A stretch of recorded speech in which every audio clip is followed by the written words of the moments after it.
Good evening and welcome to your 2055 DLL World Series. I am your host, DRC, and I just spoiled the surprise. With me is surprise guest, Walnut33. So we, for the first time, will rock a two-man booth tonight, and we're doing so because it is somewhat of a special occasion. This, in all likelihood, could be the last of my DLL World Series broadcasts. This time slot, which is about 3:30 local time for me, is a bit more disruptive than the perfectly time slot was when I was regularly doing that one. So I thought we might go out with a bang here and have Walnut riding shotgun. So how we doing tonight, Walnut? I'm doing really good. Doing really good. How you doing, man? You got done with a run. I had to hurry back from the dog park. Were you running at the dog park? I was chasing my dog, saying, stop wrestling so aggressively with all the other dogs, but not really, no. Still a bit of a workout. Oh, yeah, me getting out of bed is a workout. Like, there you go. So, yeah. There you go. Well, we have got a good matchup for you tonight. We have got the Sydney Blue Sox versus the, and I've never had to pronounce this name on the broadcast, so I'll do my best here. But it's the Lisboa Anildorinelas. Can you do a better job than that, Walnut? Well, if we take out the L's, I believe it's Andorinas. Okay. I'm just going to go with that. Andorinas. I'm going to need a Google define on that from my color man, so maybe we can come back to what that might potentially mean. Googling. And these are two teams that have been in the DLL a very long time. Both very successful. Both have racked up DLL titles in the past. And so let's start breaking down the matchup. But before we do, I really thought we were going to get a Mac Jacks broadcast in here, and I had even preloaded some jokes for Matt Jacks as an upstart DLL team who had never won the DLL World Series before against the PEL stalwart Sydney Blue Sox, but I won't be able to use any of those today. But let's look at who we do have. So we'll start with Sydney. And the way that we like to break these down is let's first start with run scoring and run prevention. And holy cow, look at what this team did this year. Third in the league in run scoring, first in the league in run prevention. That's a pretty good recipe, and that recipe resulted in 95 regular season wins. As you break down the home and away splits, a touch better at home, 617 win percentage versus a still very strong 556 on the road. Walnut, what do you think of Roscoe's Sydney Blue Sox team?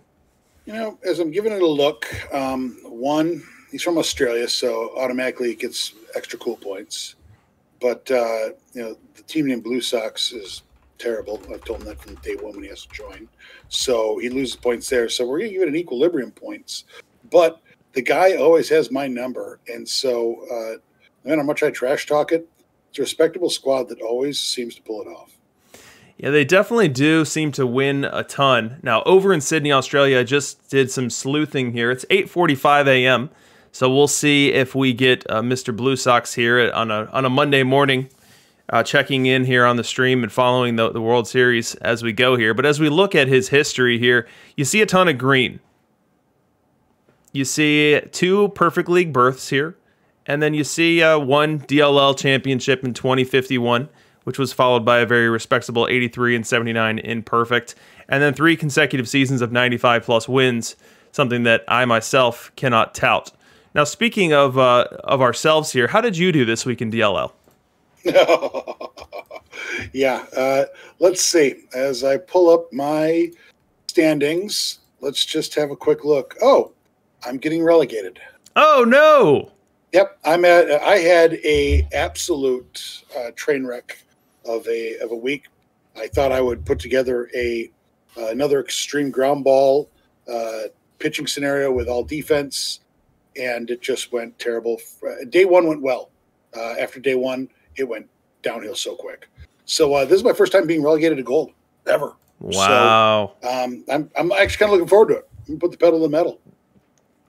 Yeah, as we look at your resume, you haven't been in gold since 2027. So that is a 28 season streak of diamond or above. and you're going to go back down there. We'll see if you still remember all the familiar haunts and restaurants you love in the Golden Village, but I'm sure they're not ready for you. As they said in Billy Madison, now you're all in big trouble. So I think in DLL we have seen the perfect to gold relegation path before, and you will now take it. So what's your over-under for yourself in gold for wins next week? I'm going to shoot for 120 wins is my goal, but I am going to try to see if I can maximize PP. So I'm turning the dial all the way 11 to see what I can get out of it. I maximize everything, and I'm going to throw the kitchen sink at it. And I'm going to bring out some names that normally don't get a chance. I'm going to take defense down. So people like Ted Williams are coming out. Hank Aaron's going to get a shot. I may bring out some Cap Anson. Some George Brett's going to get a little playing time. People who don't get a chance to see the field are going to come on out. We're going to put on a power display, I hope. Nice. Run scoring and buckets. Now, you're not the only person that was relegated from DLL. You're going down with Froggy. I am. Wait till next year is headed down with you. And it appears that he has been relegated to gold in the past. Did so in 2041. I'm guessing he ran some sort of Free Dave Brown theme team to facilitate that. Yep. And so he'll be heading down to gold as well. Last time he did go down to gold, he picked up 133 wins and worked his way right back up. In addition to wait till next year, we've got some other well-known relegees. Definitely not a word. But we've got Andy's Sheffield Social Isolators going down. We've got the Merbly Mighty Kittens from Big Barnold. We've got Mac Jack Salt, the Rockport Rumblefish, and then Doc Salt, Nerf Squad DLL, all going down. And then Wellfleet. Is Wellfleet part of DLL? I know they've been in a lot of DLL leagues. Yes, they have, but they are not with us. They're a mystery that just has good matching power to the DLL.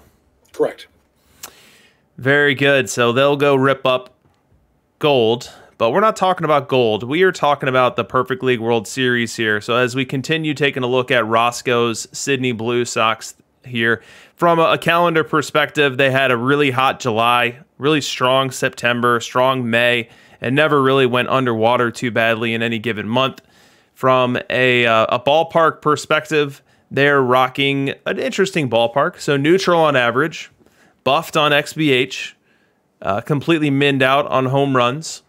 And then from a roster perspective, as we take a look at that, we see Pop Lloyd, Ozzy, and Ivan Rodriguez versus right. So going ultra defensive there.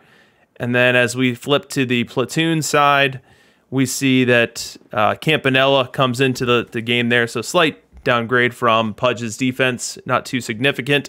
And then you have Appling and Smith still in the middle infield. So Roscoe certainly going for a defensive-oriented build. Now he gets his runs from what I'd call traditional meta pieces that go Cobb, Speaker, Connor, Hornsby, Gwynn, Mays to start the 1 through 6 in that lineup. So pretty stock stuff here with maybe a slight deviation skewing towards defense. Nope, I totally agree. He definitely has got a defensive-minded team with a couple of pieces that are thrown out, be it, like you just said, with Cap Anson and the like. But I do like that he is only pseudoing and not cheesing. And we know he micros, so I guess it's just a PM. Just a PM day. It's a PM day. And then as we look at the VL lineup, a lot of familiar faces there as well. Nothing standing out too much there, with maybe the exception of Tris Speaker versus left. You don't see too many people running Tris Speaker every day, and he seems to be making that choice over Al Kaline, although the regular season statistics sure suggest that was more of a traditional platoon, and this might be more of a playoff alignment here.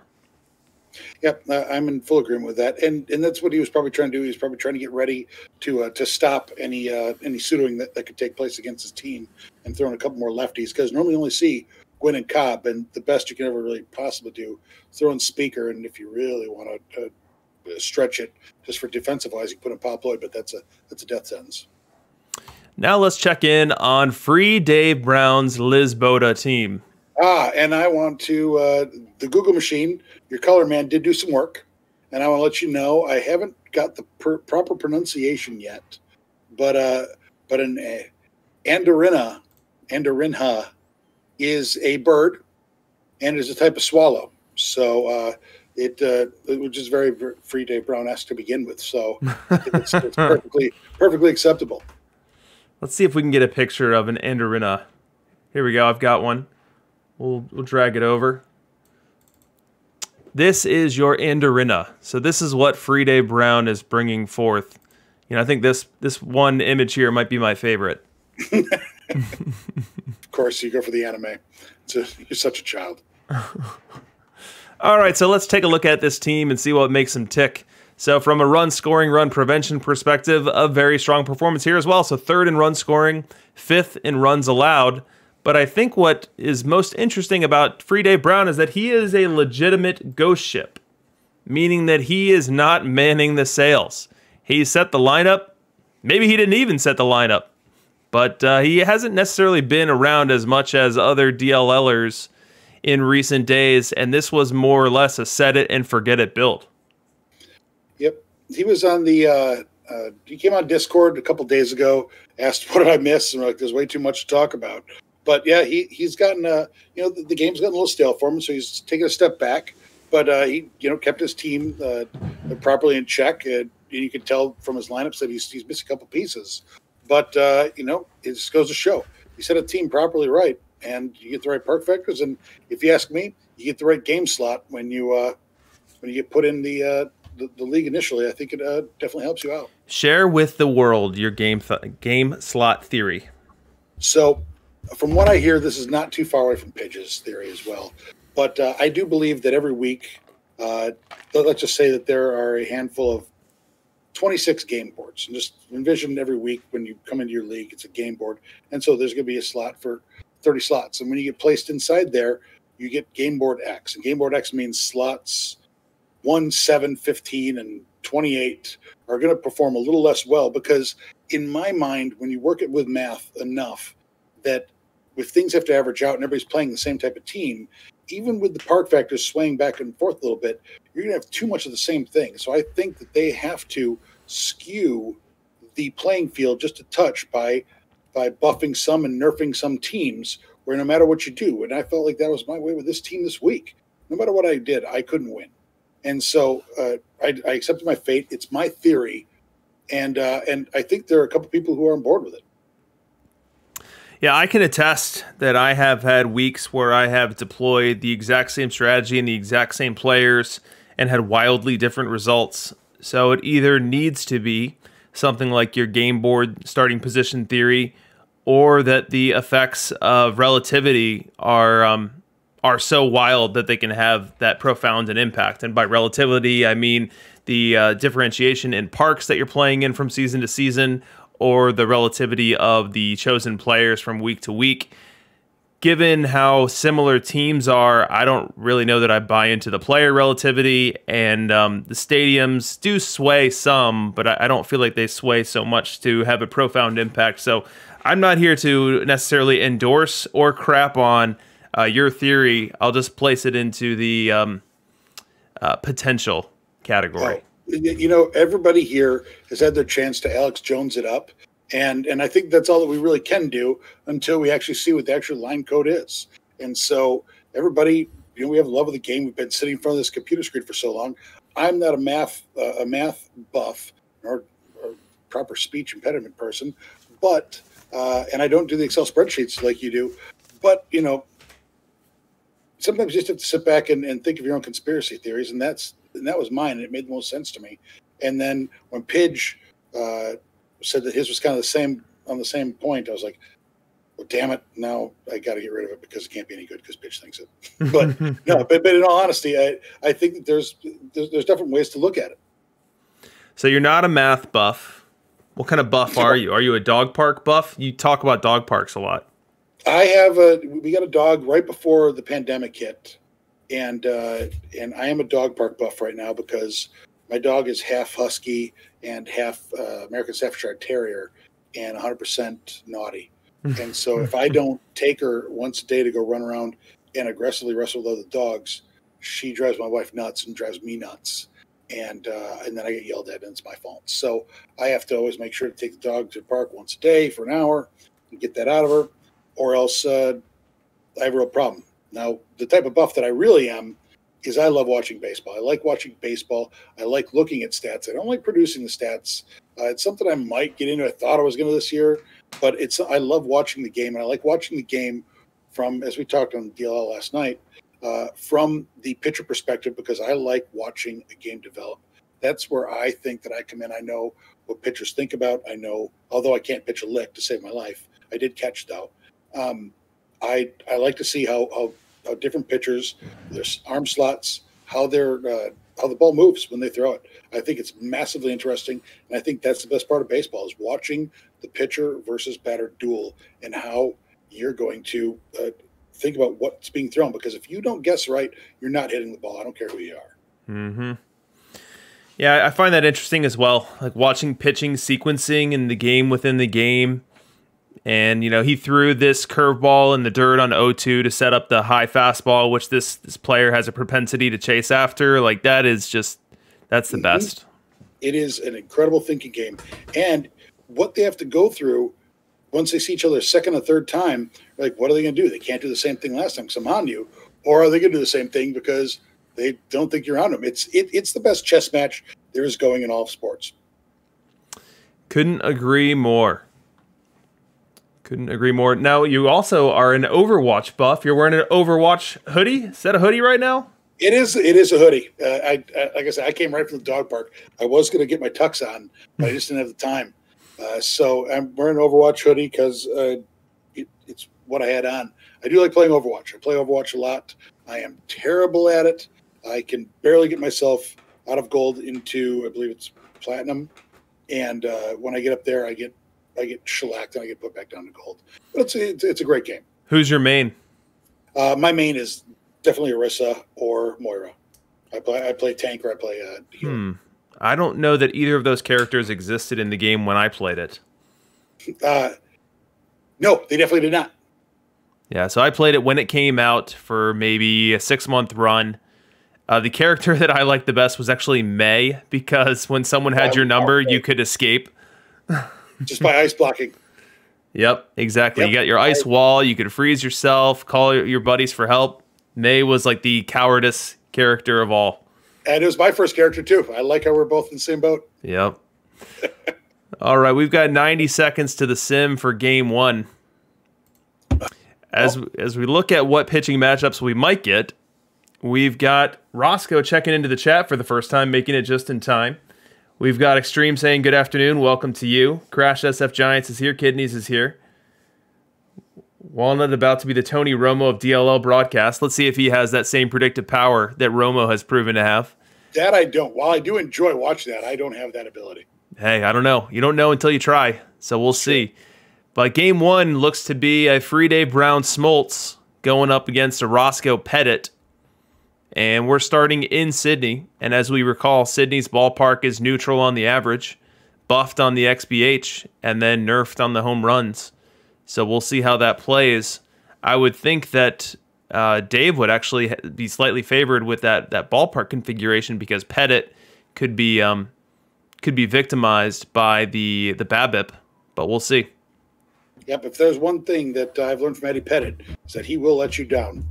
And other than that, it's a bold move. I guess this is a ghosted team. I guess he's going to go pitching 5 because pitching John Smoltz is something that you just don't normally want to do, especially in the playoffs.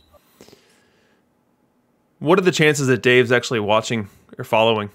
That would be fantastic. And he's just that's his best trick, is that he thinks that he's just saying that he's not here, and he's been making moves this whole time. Yeah, he comes out with a micro. He comes out with a double pseudo game one.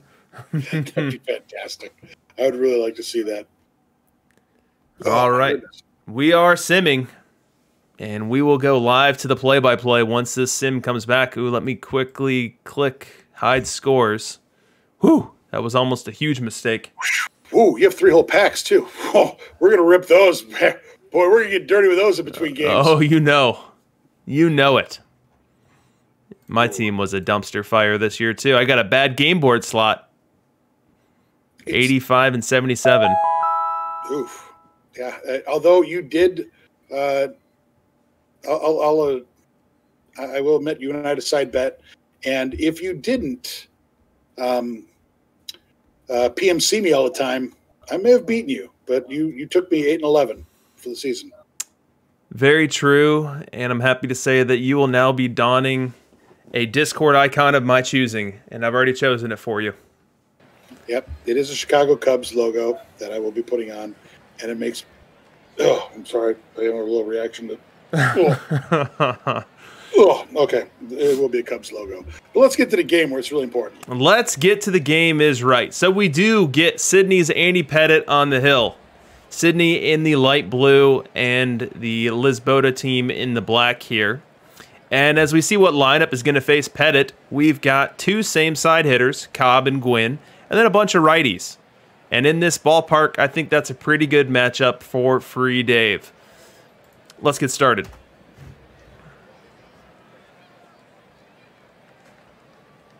So I'm being a little bit of delay so I could watch you, so I could watch these plays come in.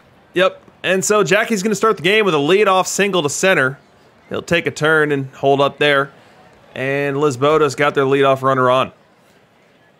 We fast forward a couple hitters and now get to Willie Mays. Pettitte will face him with 2 out and a runner on first. The pitch. Willie cranks it. Deep center field. That ball's going to get down. Runner heads to third. He's going to round the corner. He's going to try to score. Mays on his way to third. He'll have a sliding RBI triple as Lisboeta takes a 1-0 lead. Yeah, that was actually gapped like you were a true chiver. I don't know if anybody here is a chiver, but that was gapped. Well said. We now go bottom 1. It's our first Blue Sox highlight of the World Series. We do get John Smoltz on the mound for Lisboeta, and we will enter the play here with Tris Speaker on second, Connor on first, Hornsby at the plate. Now, we do not get to see John Smoltz very much, and so we need to take this opportunity to use our matchup analyzer to break him down. So we'll first look at John Smoltz, the starter, and you see he's a 4.86 FIP, well above league average, the whip well above league average as well. Really, every stat across the board is deviating from league average in the wrong direction, telling you he's not the best fit. Now, if we toggle to just his versus right, which is most applicable here as we have Hornsby at the plate, it does get slightly better, barely, maybe, not much. And then we'll also toggle into Rogers Hornsby versus right. We know Rogers Hornsby is one of the best hitters in the game, although he's a little bit softer versus right. Walnut, what's going to happen here in this play? Well, I think what's going to happen is I was trying to pull up my own simulation so I could watch it more real time. But with Rogers Hornsby, a little right-on-right action, that boy can hit. And I tell you one thing Smoltz can't do is pitch. The guy is let me down time and time again. And the times I think he's gonna win, he loses. And times I think he's gonna lose, he's gonna win. So I do think right now he is gonna knock one in. Tris is coming on in. We'll get to the play. Smoltz comes set. Smoltz pitches. Grounder to Smoltz. Fields it himself to second one, and he'll hold it there. So we've got a fielder's choice that will result in runners at the corners and 2 away. And no runs end up scoring in the inning. Wow, it's almost like I called that. It was next best thing. Yeah, Romo-esque on the part of Walnut there. We now go top 3. Andy Pettitte out of the game. Into the game. Face the franchise, Pedro Martinez. So the Blue Sox are participating in some pseudo here to the chagrin of Walnut 33. Very much the chagrin. And we'll see what happens here in the third. Runner on first with 2 outs. And that ball's cranked into the corner. All the way to the wall. Runner heads to third. He'll stop there. No, he's going to run through a stop sign and he's going to make it home. And Lisboeta takes a 2-0 lead.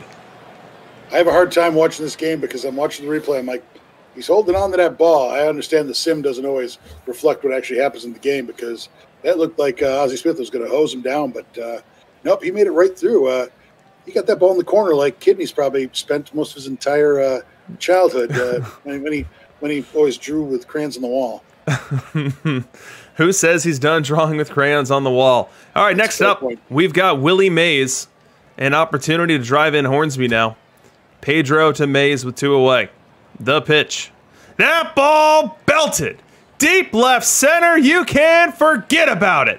Willie Mays goes deep to the left center field gap, making it 4-0. that was easily crushed harder than the flavor pellet inside of Pidge's cigarette. Go bottom 5. Smoltz still on the hill. He'll face an Ozzie Smith with 2 outs and nobody on. Ozzie not known for the bat. He'll try to wield it here, and he cranks one to right field. That's going to get down and go to the wall. Smith heads to second. He'll make the turn and go to third. And he's got a sliding 2-out triple for the Blue Sox as they look to dent the scoreboard for the first time today. They don't. Now we go to the 8th. Liz Boda back at the plate. Blue Sox are shell-shocked. Say that 3 times fast.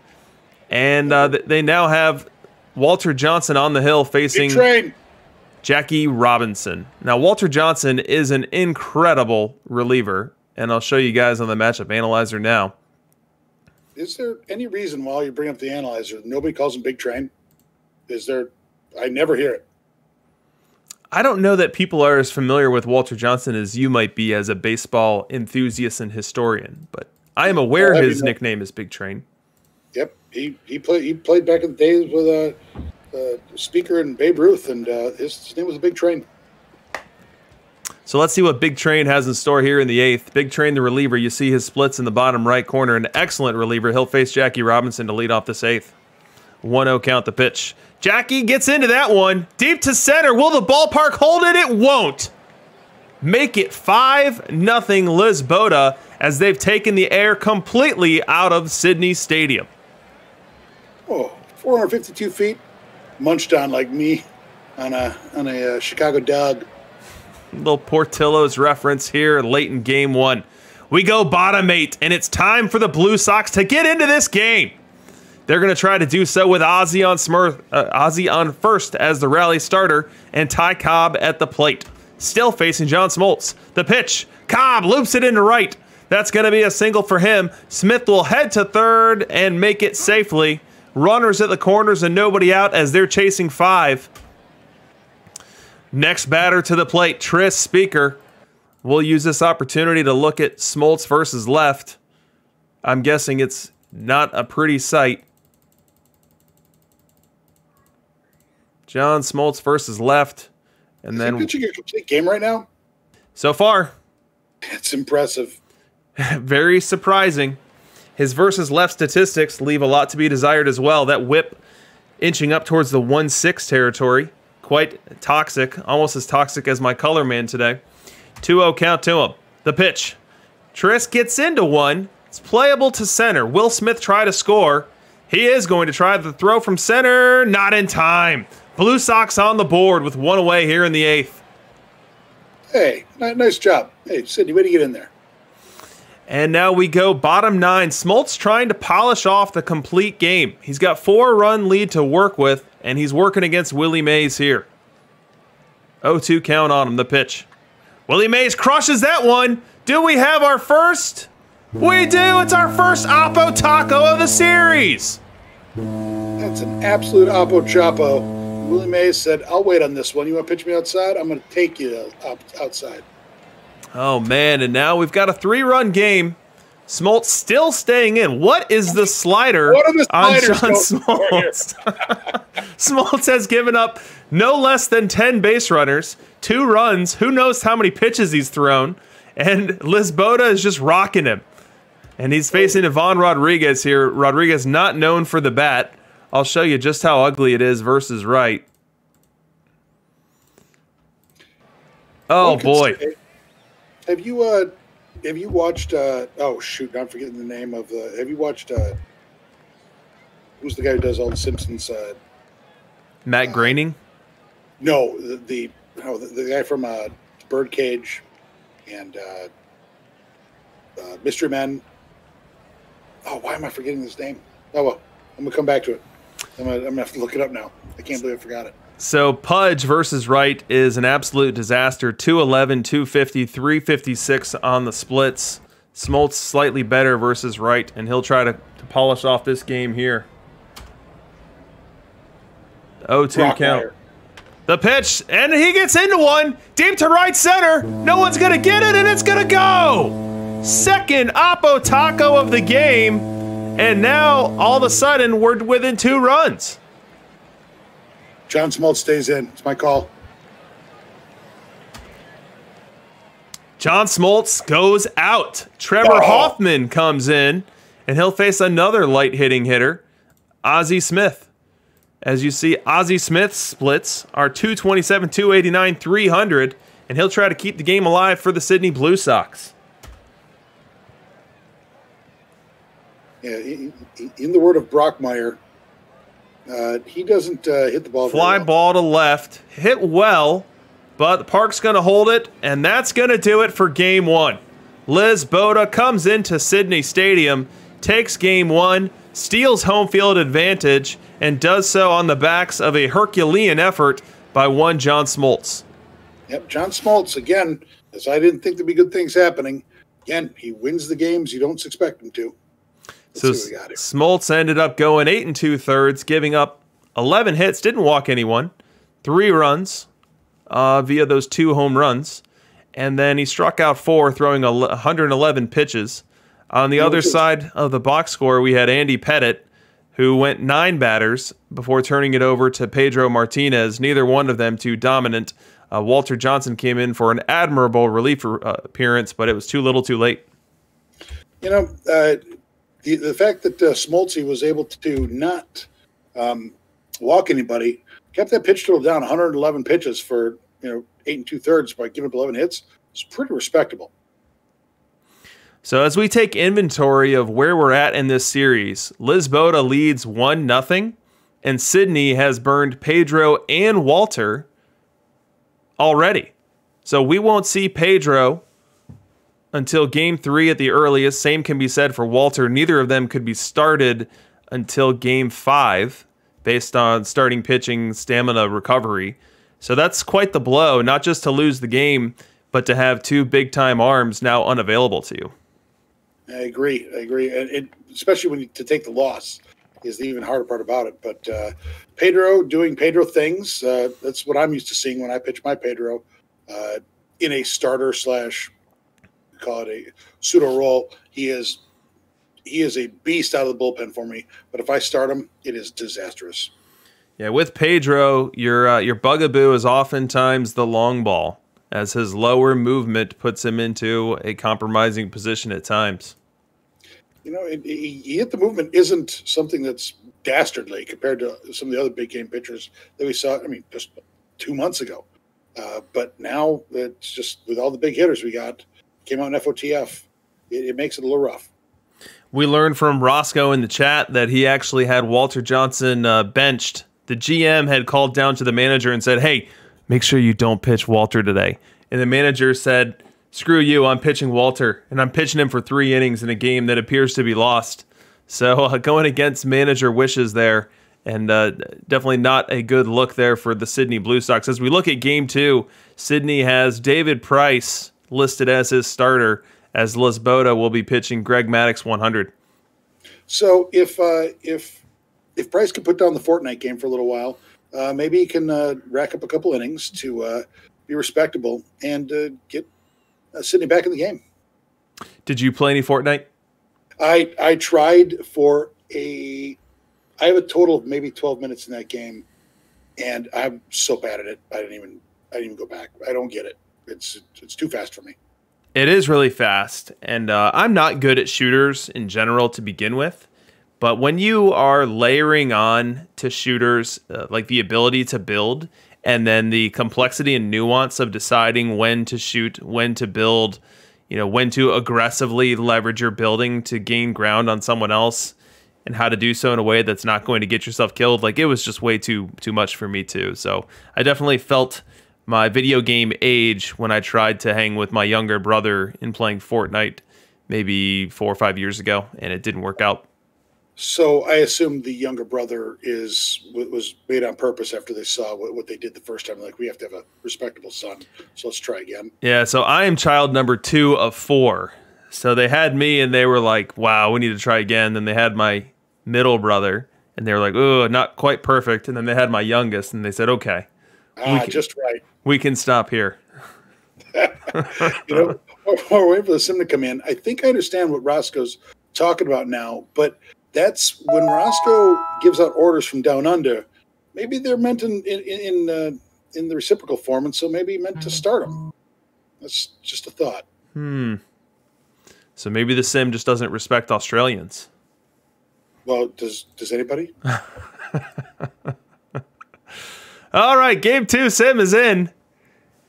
I'll hesitate to call it a must-win for the Sydney Blue Sox, but it certainly would feel bad to lose this one and go down 2-0 in the series. We've had an audible, so we thought we were getting David Price to start this game. We are not. We are getting Warren Spahn, and Dave's lineup is going to be identical as he faces Spahn as it was last game when we started off with a different lefty. Yep, the only thing that's going to be changing with Free Dave Brown is his pitching. I think we all know that now. Ghost ship Dave Brown. We'll try to take a 2-0 lead in this game. Warren Spahn's had a good season. And he'll start with Jackie Robinson, who splits a gap. Jackie will head for 2. And he'll start off the game with a leadoff double. Oh, he even held up a little bit like, am I going to go? And he's like, I will. I mean, he was kind of slow rolling it a bit there. Maybe just has a flair for the dramatic. No runs end up scoring in the first. We now go top 2. Spahn still on the hill for the Blue Sox. And he's got Tony Gwynn on second. Ivan Rodriguez at the plate. Tony Romo predicting a strikeout here for Ivan Rodriguez, even though there are not 2 strikes on the batter. Nope. So I still stick with strikeout. All right, well, I think the anti-Romo moniker that you're now wearing is pretty appropriate, and you're continuing that. So Warren Spahn versus Wright, you can see the split. Pretty good for a lefty against Wright, and he's facing Ivan Rodriguez, not very adept here, although Ivan Rodriguez will run into some slugging every now and then versus the offhand. Let's see what happens here in the second. The pitch. Rodriguez gets in one, hits it to center, being tracked, and is not able to make the grab. Goes off the top of the wall. That's going to be an RBI double for Pudge, giving Lisboeta an early lead here in Game 2. Over May's head, like every joke that I tell kidneys. We go top 3. Another highlight for Free Dave Brown, and it's going to be Jackie Robinson, who's now Fire Jackie. As we've seen on these broadcasts in the past, when we're working with a fire hitter, look out. And Jackie started last game with a single. He started this game with a double and scored. No, he didn't score. But now he's looking to be trouble here in the top of the third. Full count on him. Spahn winds and delivers. That ball belted deep left field. That ball will go. 2-0 Lisboeta off the bat of Jackie Robinson. Fire Jackie making a big dent in Game 2. That is a bigger crush than I had on Jennifer Connelly back in the day. So it's impressive. Who's Jennifer Connelly? We can't talk for a little while then. All right, we go bottom 4. And Sydney. Roscoe Sydney Blue Sox get a highlight here, and they need to get on the board. They've got Hornsby at the plate with Roger Connor on second with 2 away, and they're facing Maddox. 100 Maddox the pitch. That's ball 4. Yes, got it right. The plot thickens here, and will now bring up Tony Gwynn with an opportunity to tie this game with a gapper. So we'll use our matchup analyzer to check out Greg Maddox versus left and Tony Gwynn versus right. The advantage is going to go to the hitter here, as you see a lot of green on Gwynn's triple slash line. 308, 363, 443 on the triple slash with a positive bat value. Maddox gives up a lot of contact, and his whip slightly above league average. His home run suppression, though, still strong. 2-1 count on Gwynn. The wind and the pitch. Gwynn loops it to short and caught. That will end the threat. And the Blue Sox leave more runners on the bases. Big disappointment there. He's really pulling for him. Bottom 5 now. Blue Sox back at the bat, looking to dent the scoreboard for the first time here in Game 2. They waited 8 innings in Game 1 to get on the board. Let's see if they can arrive slightly ahead of schedule here today.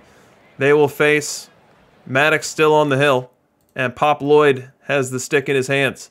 Pop Lloyd, not nearly the hitter that people like to believe he is. 261, 313, 349 versus right. And he'll look to find a gap here with Maddox. The pitch. Loops it to center field. A base hit. Around third comes the runner. He's going to try to score. Safe! And Pop Lloyd takes second on the throw. An RBI single for Lloyd, making it a 3-1 deficit. You know, Pop Lloyd, get it done when it counts there, but he does hit the ball soft, like he's trying to wake an infant from a nap, in the words of Brockmeyer. We now go to Ozzie Smith with one away. Pop Lloyd now shifted over to third. We do have the infield in here. Let's see if Smith can find a way through that infield. Liner to right field, base hit. RBI single, Ozzie Smith. And the Roscoe Sydney Blue Sox now within one. He split the wickets at first and second. That worked out. Next up, Ty Cobb. 0-1 count on him. Grounder to second, field it. Gets the lead runner across to first, double play, and in time. Threat is erased. Everybody likes a twist. We now go bottom six. We're back with Gwynn versus Maddox with a runner on second. 2 away. Blue Sox trying to tie the game. Here's the pitch. Grounder to short. Fields it cleanly across to first, and that will end the inning as Sydney is intent on stranding a village on the base paths. Sometimes it takes a village to strand a village. We go bottom 7 now. Maddox still on the hill, and he'll face Ivan Rodriguez with 2 away. The mere fact that we're seeing this highlight tells me that we could have some fireworks in store. We know that Ivan Rodriguez can't hit versus right-hand pitching, but let's see what we have in store here. Full count. Strikeout. The wind and the pitch. Ivan lines it to short, or to second, fielded cleanly and over, and that will end the inning in the 7th. We now go bottom 8. 1-run lead. Dave still protecting with his Lisboeta top-notch defense, and he'll lead off with Ozzie Smith here. The pitch. Fly ball to right, lazy. Can of corn for the right fielder. 1 away. 2 away now, and we've got Tris Speaker at the dish. So now, DRC, if you're Tris Speaker, put yourself in Tris Speaker's shoes. What are you trying to do right here? I'm just trying to get on base. Sure, it'd be nice to hit a homer. Be nice to tie the game. But you got Roger Connor behind you. You got Hornsby behind him. You've got a Maddox who's thrown God knows how many pitches at this point. I'm just trying to shoot one maybe over the shortstop's head, get a nice little single here. If I happen to find something in my wheelhouse, maybe I'll try to gap it to right center. I'm not trying to do too much. That's very astute. 0-1 count on him. Maddox winds and delivers. Little dinker, fielded by the catcher, over to first in time. Maddox is through 8, with only 2 across for the Blue Sox. Top 9 now. Rivera on for Sydney, as they need to keep this at 1 to have hopes of tying it in the bottom of the 9th. They'll start off with Joe DiMaggio. Is there a slider somewhere that I don't know about that says only pull your starting pitcher if it's a safe situation? Because this is crazy. Lots of innings pitched so far for the starters on each team here today. And so we're going to start with Rivera versus Joe DiMaggio. We don't see nearly as much Joe DiMaggio as we used to. So where have you gone, Joe DiMaggio? His triple slash versus right is 248, 290, 441. Whereas we see Rivera has a very strong FIP and whip, especially versus right-handed batters.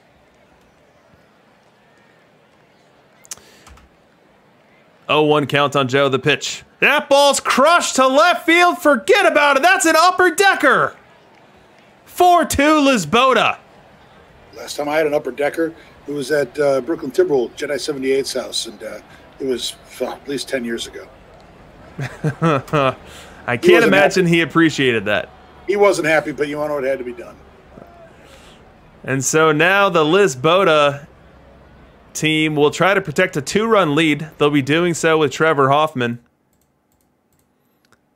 Trevor Hoffman, a very good closer, as you see his stats in the bottom right of the matchup analyzer. He'll start off the inning against Roger Connor.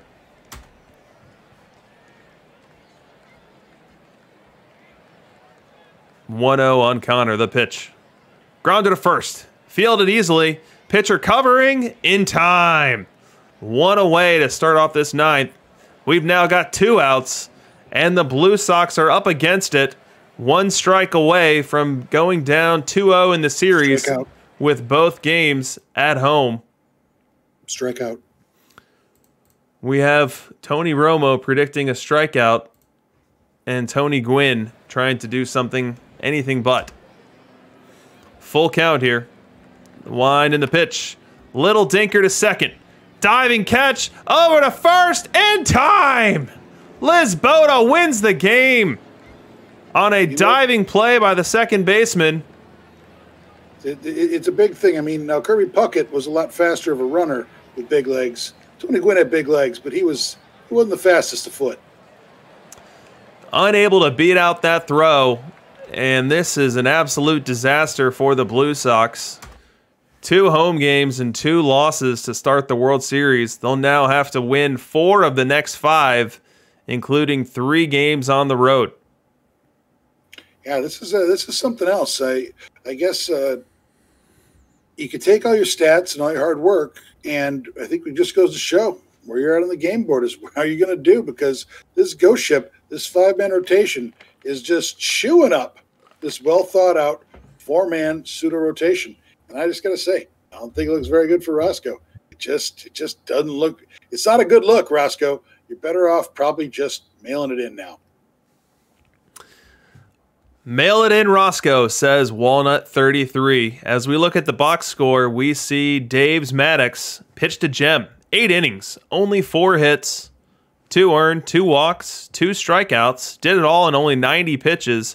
And then Hoffman came on for a clean save. On the other side of town, Sydney, his Warren Spahn had an okay game, a quality start by any standard, but just wasn't enough with Maddox on the other side. And then Rivera came in and poured a little gasoline on it with that long ball to Joe DiMaggio. Yeah, that's something else. I guess the splitter wasn't working so good today. So where do we go from here? Well, we've got an off day, but when we get to Lisboeta land, we've got Sydney scheduled to pitch Price, and then Lisboeta scheduled to throw Walter Johnson. In the second game in Lisboeta, we'll have Glavine versus Pedro, and then we'll finish out with Pettit versus Spahn if necessary. If you're Sydney, you gotta win Game 3.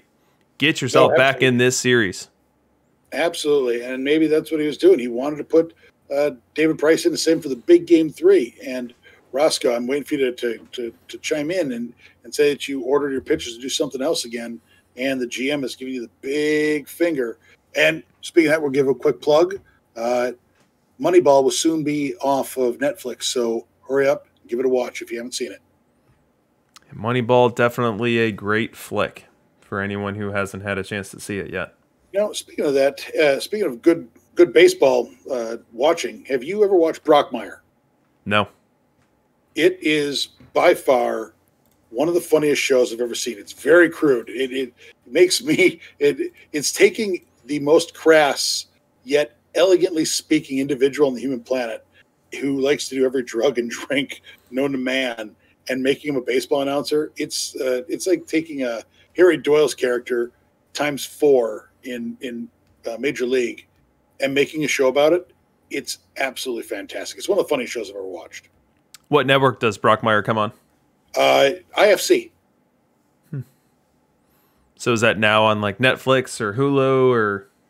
Good question. I watched them all real time, so I hadn't had to go back. And what's the guy's name? Hank Azaria. That was the name I was trying to come up with before. Yep. Hank Azaria is absolutely brilliant in this, and it's all because he had a meltdown years earlier when he found out his wife was cheating on him, and he had a meltdown on live radio, and so he was obviously asked to. He was kicked out of baseball, and a lady from a minor league team wants to drum up some publicity, so she hires him on as the color guy, and what ensues from there is just absolutely hilarious. You need to watch it. So Chuck 8403 sharing the secret to Ghost Ship Dave Brown's success so far in the series. And that secret is that he's playing a game called Europa Universalis 4. Oh, he's on Discord now, isn't he, too? We should start PMing him. I'm getting it right now. That's just silly. So I've been doing these broadcasts now for a good stretch of time, and I have not seen someone come back from a 2-0 deficit yet. Certainly possible. The last time you called winning game 4 the kiss of death for me, or the kiss of death for somebody else that I lost, and then you jinxed me and sent me to the PL, which got me relegated the next week, and then put the gold the week after. So ever since you jinxed me. Yeah, that was your World Series versus Kaz Cappy. And that was one where we got a fake out long sim after game 6. So Kaz Cappy was up 3-2. And we get I want to say it was about a 9-minute sim for game 6 that you actually ended up winning. And then you won game 7 as well. I conceded it, and then I ended up winning, which didn't make me happy because my team's not built for the PL. I'm not. I don't spend that kind of time on it. But, what are you going to do? What are you going to do? Now, so we have another 13 minutes in, right? 13 minutes. Okay, so with that, I think what we need to do, first of all, is I want to see, can you change your settings that we can open up one card at a time? Because I want to open it up the way that M. Fabic does. And for those of you who have never gotten to talk about M. Fabic opening up packs, he likes to it's a slow seduction for him. This is how he, I assume maybe how he found his wife. It's too long to for him. He wants to really build this up. I assume it's because he probably finishes quickly. So it's all about the floor play for him. So let's see if we can't open up one pack during this 12 minutes, see how long we can go. And let's talk about each card before we pull up a new one.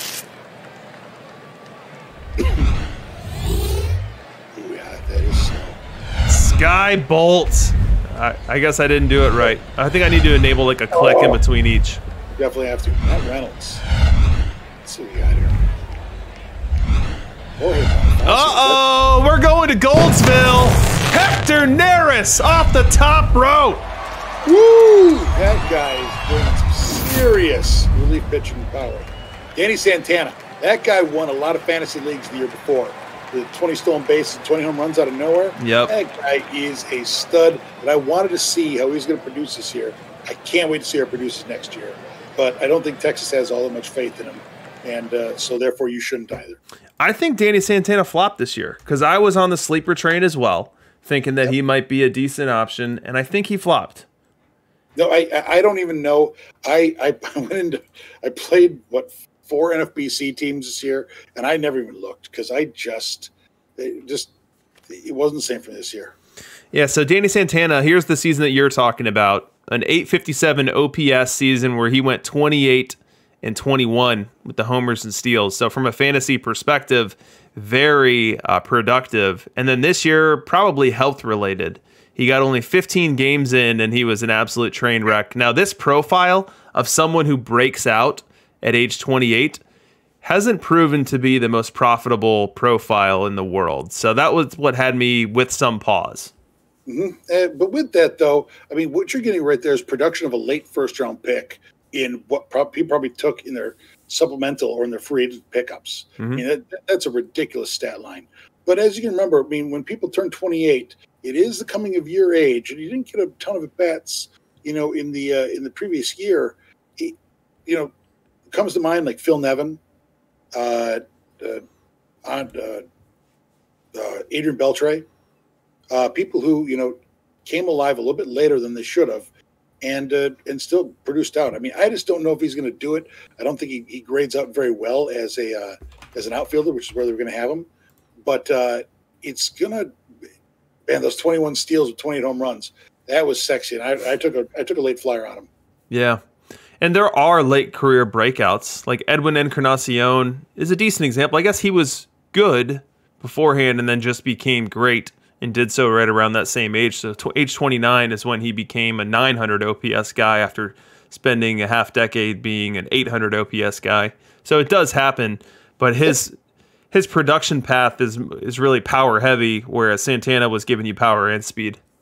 Yep, but you take a look at people who changed it up. Jose Bautista changed it up out of nowhere. He was a complete joke in Pittsburgh, and then he moved out to Toronto and became a superstar. Kind of like who changed his swing. He was a good player before in Houston. Martinez, JD Martinez. He was a all power, nothing else, and then he learned how to change, got his swing analyzed, changed his swing, and turned into an absolute stud. Yeah, there was a period of time where when you're reading the previews of hitters, swing change was like crack cocaine to the fantasy analyst. You know, like, swing change here. Oh, he's launch angle, swing change. You know, he could totally explode. And I think that was driven almost primarily by JD Martinez, because he was like the poster child for someone overhauling their swing and then coming back with wildly different results. Please don't read Big Dave Fury's talk. We don't talk about Nelson Cruz because he was a Brewer, and then I believe he tanked like Gary Sheffield to get out of there. Yeah, Nelson Cruz is incredible. How he's continuing to get better with age. He's like a fine wine. Boils my blood. You look at that Brewer in 2005. I would not have guessed that. Oh man, I can't stand. I feel like he Gary Sheffield his way out. Yeah, I made a mistake in my fantasy league trading for him. Let's see if I can find him. Weird, another spreadsheet. Yeah, so in July of 2018, I traded Luis Robert, for Nelson Cruz. At the time, I looked like a brilliant genius because Nelson Cruz came in and almost helped me win the title that year and has since been incredible.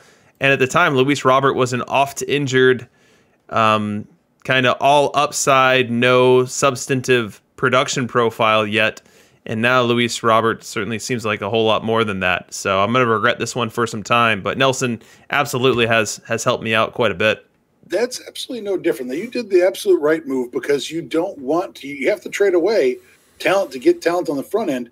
And people, if you remember, Robert did not. Wait, is it Robert or is it Robert? I think it's Robert. I believe it's Robert too. But Luis Robert did actually, when he came onto the scene for the minor leagues, he did not impress the first 2 years at all. Nope, not at all. And he couldn't stay on the field either. Nope. So I think it was a solid move. Granted, he came back and bit you in the butt, but I mean, if you want to sit back and watch a guy who was touted as the number one rookie, number one prospect for so long, brings back the mind to the who's the Baltimore Oriole that went over to San Diego this year. Manny Machado? Manny Machado. No. Second baseman. What is his name? He was with Texas. I'm sorry. He went with Texas forever. The longtime Texas prospect who never once put it together. I know who you're talking about. What's his name? I can't believe nobody in the chat has put it up yet. Profar. Yep, sure, Profar. Yep. He was the Uber prospect forever. Absolute Uber prospect forever. Never put it together. Mm-hmm. Nope, you made the right move. So, did you play fantasy this year, Walnut? I did, and I really didn't pay attention to it, so I can't tell you how it worked out for me. I like to think that I put together. The one nice thing I did like doing is I was big on Jake Cronenworth. I thought that he had some serious potential just because he could be a two-way player. Not that I thought that San Diego was going to do that with him, but I liked his workup and I watched what he was doing. So I got into him late in all my NFBC drafts. Granted, the one thing I don't do well, even though I love to watch it, I'm telling you right now, I love watching a pitching matchup. I don't draft pitching well. There are a couple pitchers that I get on and I like to see. I was very big on the Seattle Phenom, the big guy who went over to Minnesota and the Yankees, Michael Pineda. Yep. Mm-hmm. I watched him. I liked what I saw. But then I fell in love with Fernando, the guy from the Twins. Fernando, I almost said Rodney, but that's wrong. The rookie from the Twins. And I loved the movement that he had in his fastball. And he turned out to be a complete dud. I didn't have a good year. But let's see your team. Fernando Romero, thank you. I love having Chad here help us out. Oh, and Jed is here to help me out. That I'm 15th. Yeah, I had a rough season from a health perspective, losing Kluber, Chris Sale, Strasburg, and Thor by the time it was all over. But my team has always been very pitching heavy. As you see, even losing those 4 studs, I still have Bieber, Luis Castillo, Garrett Cole, Max Scherzer, and Aaron Nola. Oh, I like your team. I like what I see. I like what I see sitting. I've always liked Aaron Nola stuff. I think his stuff is great. I love Luis Castillo. I like that you've held on. Is this a dynasty league? Yep. Okay, I love you've held on him. I think he's an incredible player. I did not see Shane Bieber trajectorying this way. I thought that he may have been a one-and-done kind of guy, but I like the guy you've got sitting in your minors waiting. I like Tariq Skubal quite a bit. Yeah, I like Skubal too. I mean, he's a fastball dominant guy. So he puts up ridiculous numbers in AAA, and the question that scouts have on him is the way that he is successful, which is fastball up in the zone. Will that work at the highest level when you're facing the best hitters in the game? You can rack up a huge K per 9 within AAA doing that, but what happens when you get to the major leagues?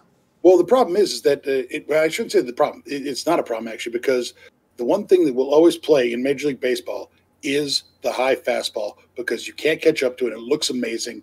The problem is you have to have other pitches to go with it that takes their eye angle away from it. Mm-hmm. And Skubal's other stuff is not really thought of as plus pitches. No, but I think he's young. He can still develop. Yeah. I think it's a real chance. And maybe this is something you can talk about tonight with your interview. Mm-hmm. Yeah, so Skubal was one of the guys I took this year. So we can check out my draft. So anything pink is me. So maybe I got Skubal at. No, here he is. 11th round. Okay. And pink, so you got Kelenic too?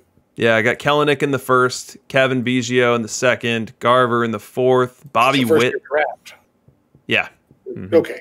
This is beautiful. Jeter Downs. Bold move, Cotton. I don't believe in his hype. I mean, 6th round, you're just taking upside there. These two guys here, Noelvi Marte, and then Orelvis Martinez, they are going to be something special. So keep an eye. Kelenic is going to be something special. Jared Kelenic is a complete stud, Waukesha, Wisconsin prospect. I think he has got the complete makeup to be a hitter. I hope he puts it together a little bit better in the field. Kevin Biggio, I want to like him. I really do want to like him. I think he's got a ton of holes in his swing, but the boy can hit a ball hard. Yeah, I think the thing is he's got holes in his swing, but the way that he gets to his numbers. Oh, he watches. A lot of pitches go by. That's no doubt about that. Yeah, the way he gets to his numbers in a league like mine, which is an OBP league, where you're talking, 375 OBP is what he logged this year after going 364 last year. He even brought his average up a touch this year. So if he's going to give you 15 to 20 homers, 10 to 15 steals, and a strong OBP, I'll take it all day. I agree. I hope that he can keep it together. I really want to like this kid. There's so many places that their infield is just jammed in Toronto that they're going to have to move people around. Obviously, Vlad's going to be the one who has to move because his glove leaves a little something to be desired. But the way he carries himself is incredible. The amount of swings that the amount of balls that he watches is just phenomenal. Yeah. And this said, people who do play fantasy baseball, if you're in a league and you want to be serious about it, if you don't go in a 6x6 league at least, because OPS should be something that you take care of, because you have to get on base percentage included in there, because if you don't include getting on base, it's silly. And I also believe that wins in fantasy baseball are dumb because you can't predict them.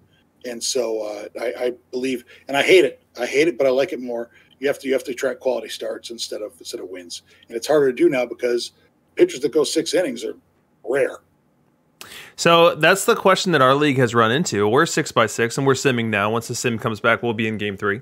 But we're 6x6, and so we've got quality starts. But what do you replace wins with? We've never come up with what a good replacement would be.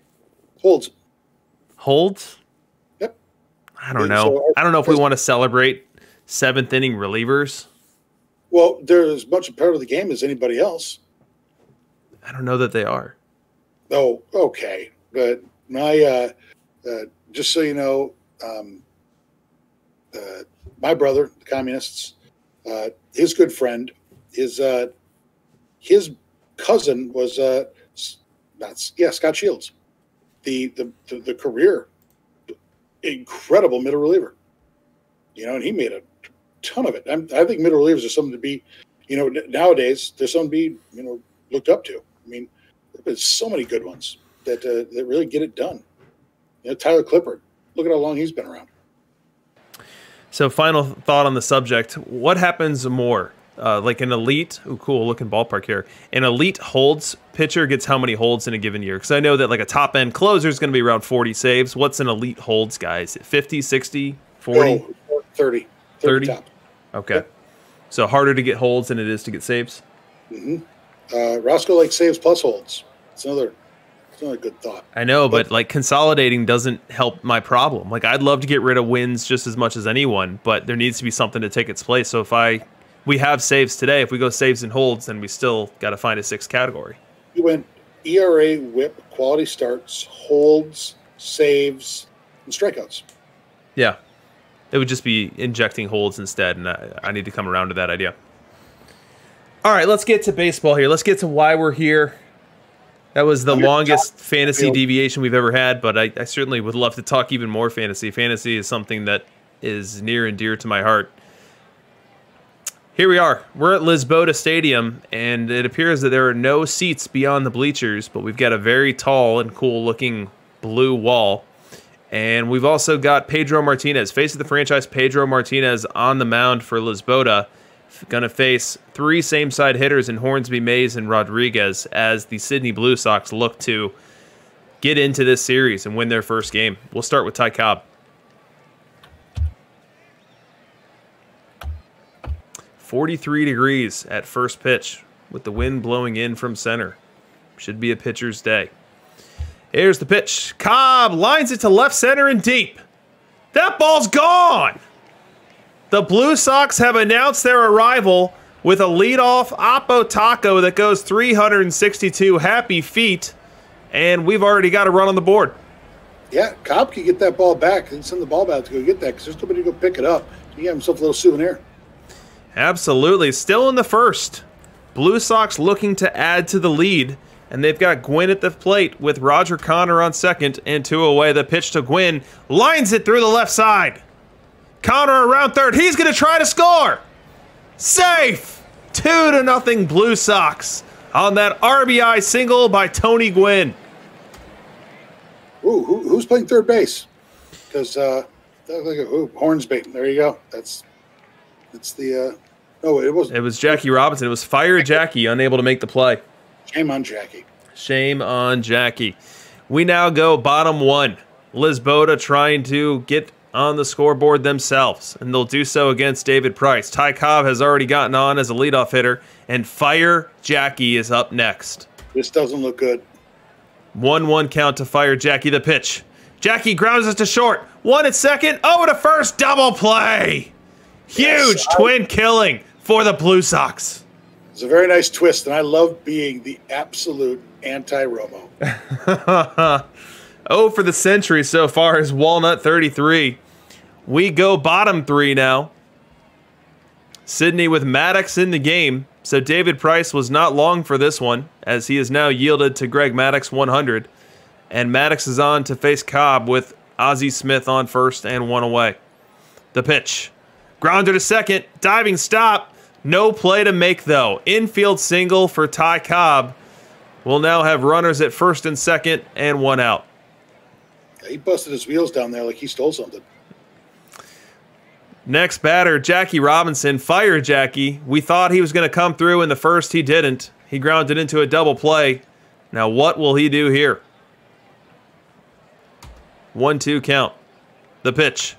Deep fly ball. Center field.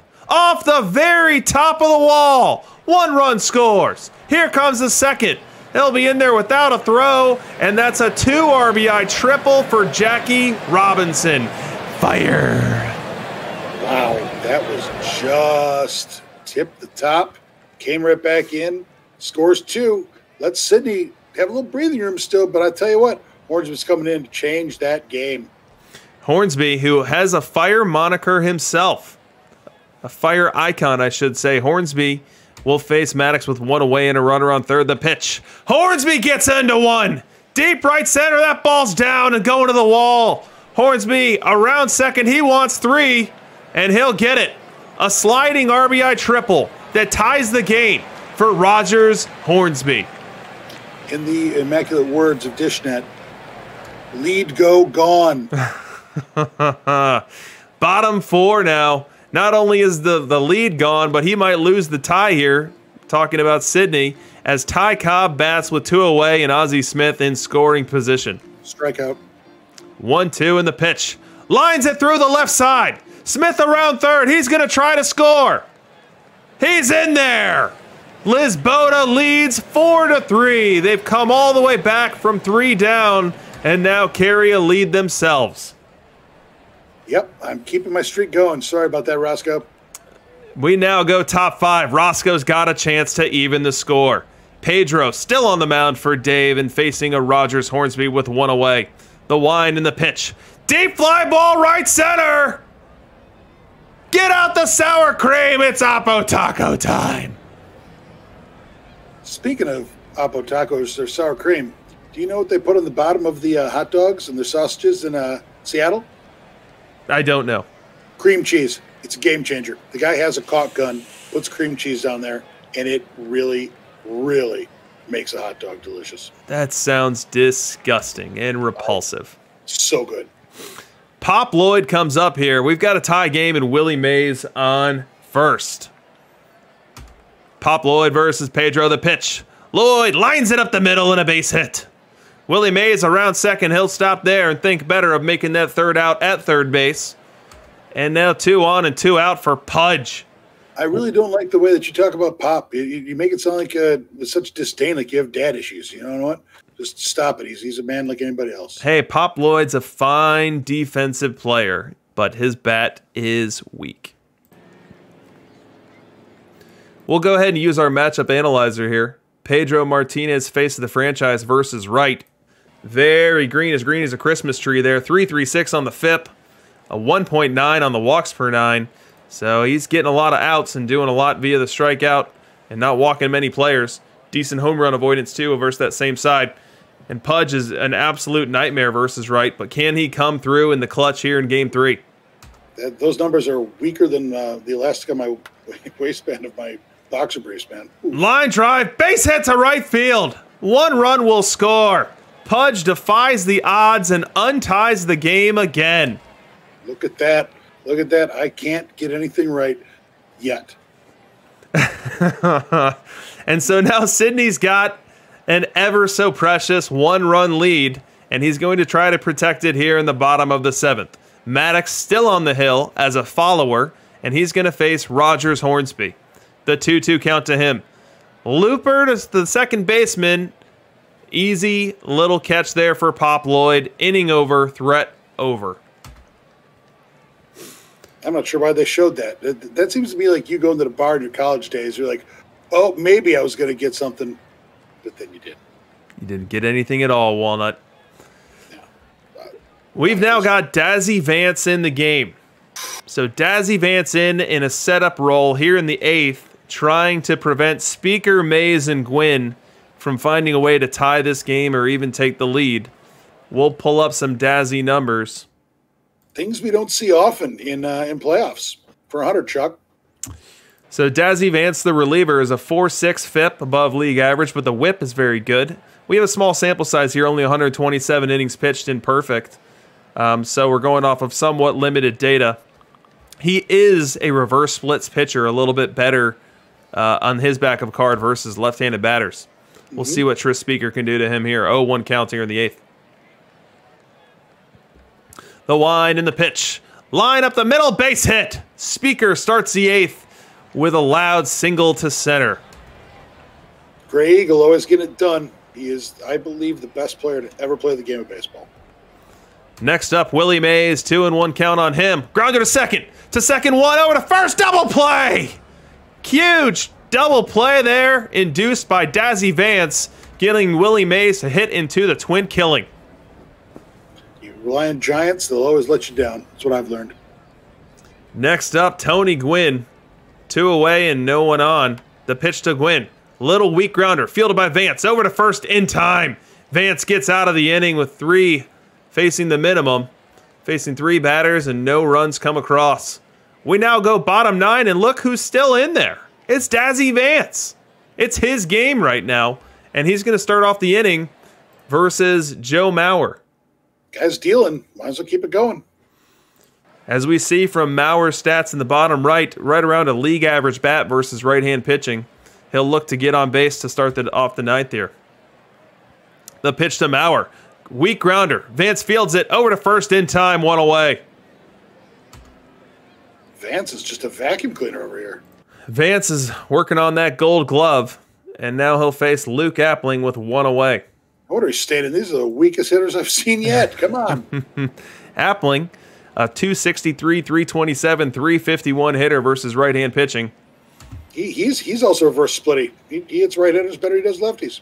And he hits this one to the second baseman. Easy play over to first. We've now got 2 outs. We're 1 out away from the Blue Sox, shortening the deficit to a 2-1 lead. I'm going to say something bad's going to happen to Dazzy Vance here, and they're going to give up the game just to reverse juju on Roscoe here, buddy. Trying the reverse juju as we have Mike Trout, face of the franchise, coming to the plate. Trout has a 222, 293, 421 slug. At 421, standing out. He can do a lot of damage with 1 swing of the bat. 2 out pitch to Trout. He crushes that one deep left field. Gone. Game-tying home run with 2 outs in the 9th by Mike Trout. Oh, the first time I get one right. I'm sorry, buddy. Oh. Oh no, Roscoe. Oh. No. How did this happen? Oh. Tie it up. You got this, buddy. Hey, What? you want to bring in your better pitchers. You don't want Dazzy Vance getting the headlines. Oh. So whereas before Roscoe was 1 out away from a win, now he's just trying to push this thing to extras. Oh. And he'll have to do so versus Ty Cobb. 0-1 counts on him. Vance winds and delivers. Ty Cobb loops it to center and over the... What's going on? Where's the ball? Why is no one fielding it? It's in the park. Ground rule double. Whoa, I didn't read up on the ground rules before we played here in Lisboa. Apparently they've got a hole in their center field fence, which Ty Cobb just found, as that ball bounced off the wall and the center and left fielder didn't move a muscle. Ground rule double for Ty Cobb. What's going on? Now representing the winning run in scoring position, facing Fire Jackie with Fire Hornsby on deck. The hits keep on coming here. 1-2 count on Jackie. Dazzy Vance just trying to find some way to push this to extras. The 1-2 count. Swing and a miss! Strike 3 for Dazzy Vance. And we go to extras. Top 10 now. Sydney needs the run. Sydney needs this game. And they'll start the inning facing face of the franchise, Trevor Hoffman with Ivan Rodriguez. Strike 3. 2-2 count on Ivan. The pitch. Swing and a miss. Gets away from the catcher. Catcher chases it down and throws to first to complete the play. 1 out. Ozzie Smith makes the 2nd out, and now we've got Ty Cobb here with 2 away in the top of the 10th. The pitch. Cobb crushes that one to right, but playable for the right fielder, Tony Gwynn. 1-2-3 inning for Sydney. That's crazy that Lisboa's getting the proper usage of Hoffman, because if that was my Hoffman, it ended well. Dazzy Vance coming out to pitch the 10th. I am befuddled at what the AI is choosing to do with Dazzy. I need to know what Roscoe's role is for him in the bullpen. They even had a travel day, and they're still keeping all the other relievers out. And Vance will start off against Rogers Hornsby. Hornsby has worked a 3-1 count. The pitch to him. That's ball 4. Leadoff runner on base, representing the winning run for Lisboeta. Well, you can rest assured he's not going to steal second there, Chuck. Tris Speaker up next. 3-0 count for him. The pitch. He crushes that one to right. It's deep. It's gone. That's a walk-off home run for Tris Speaker, giving Lisboeta a 3-0 lead in the series. What heroics. That is absolutely crazy. The Tris Speaker came back, and when you have a walk-off at Lisboeta Stadium, it's free tacos for everybody. Taco John's the next day. Unbelievable. Wow. I don't believe what we just saw. We saw a game-tying 2-out home run in the 9th, and then a game-winning home run off Dazzy Vance in the 10th. Can you believe we're going to go back-to-back right in here? Because I think that El Sweeporo could be happening, and I think that's going to really Roscoe, I like what you just did there. When I gave up, that's when I wanted all. And you know what happens? And, the thing is that maybe Free Dave Brown is meant to go up to the PEL right now because for those of you who aren't in DLL, December is going to –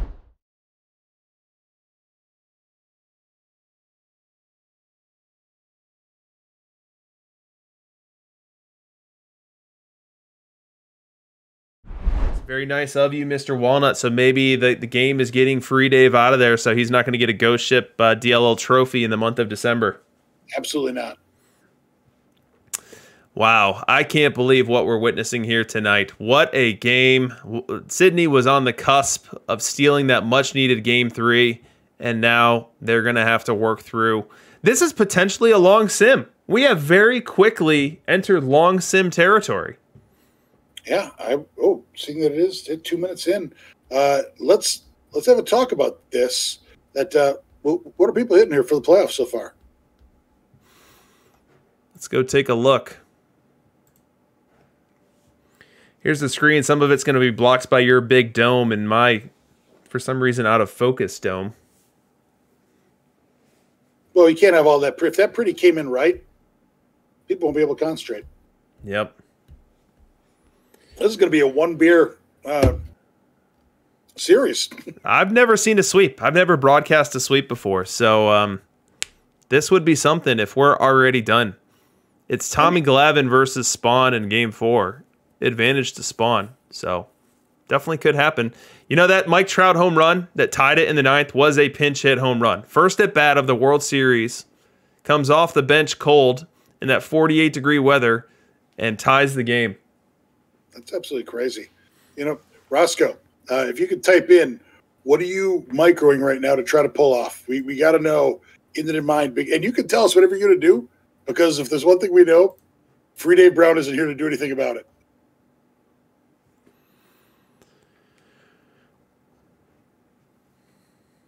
Yeah, Dazzy Vance did his best. If you were, what do you think was going on, DRC? Why did Dazzy Vance pitch 4 innings? So as I look at the bullpen configuration of Sydney Blue Sox here, he's got 4 stoppers. And so the AI is going to let a stopper put together some innings. And if Dazzy Vance was going clean, depending on his hook setting, you could easily see him go 3 innings. If Dazzy Vance was set on a middle relief, or if he was set on a setup, or even on a closer, I think he gets pulled at some point prior to the end there. But as a stopper, that's not unheard of to see him just going. So help me out with this. This is something I've never seen before. Maybe you can help me out, because what's going on with the Pedro Walter Johnson with none specified? How do they get into the game? As Roscoe says, it's going to go Glavine into Walter Johnson. How does that work? So that means that before this sim, he would have made Walter Johnson be a long reliever. Got it.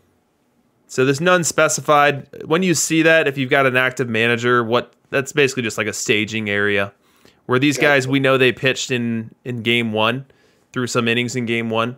And you see Walter Johnson's relief stamina is up to 98, so that's why he's going to be the follower here in Game 4. Now, isn't it safer? Because I have had people pitch when there's none specified. I always go in and I put down mandatory rest day when I don't want somebody to pitch. Isn't that the better play? I actually put him in the rotation.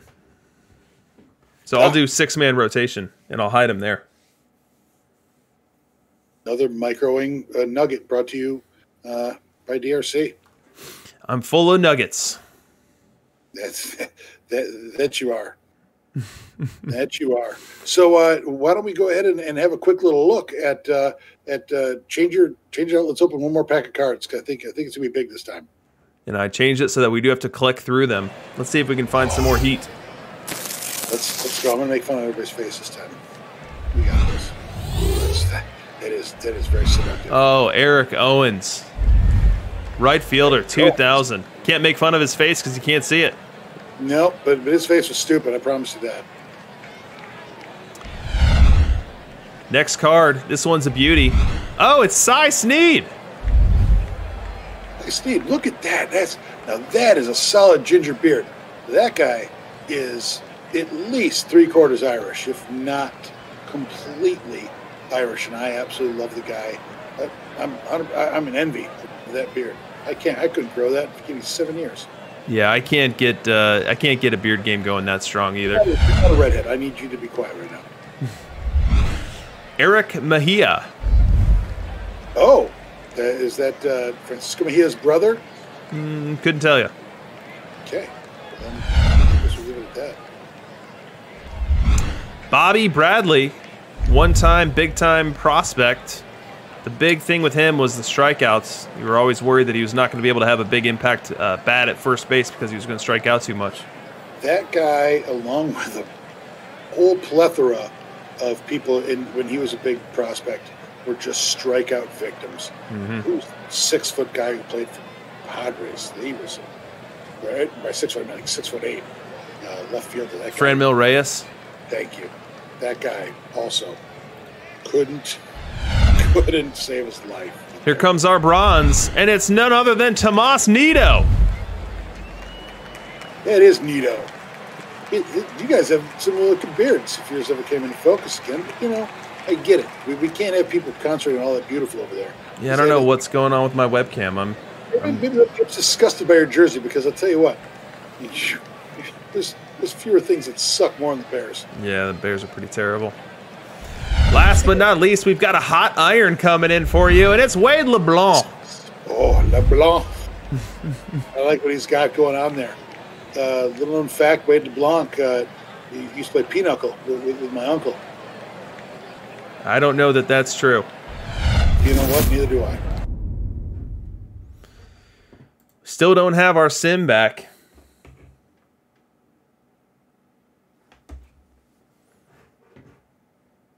Ever pulled the full house of clean-shaven dudes from a pack? Thought not. Thought not, says Mr. Luke. That's actually pretty funny. I would like to make reference here that I'm still the last guy to have cheered you any bits. So maybe it is me who is preventing your bits from coming in. I don't think anyone likes the walnut. I'm just going to cheer 33 just to give you something. There you go.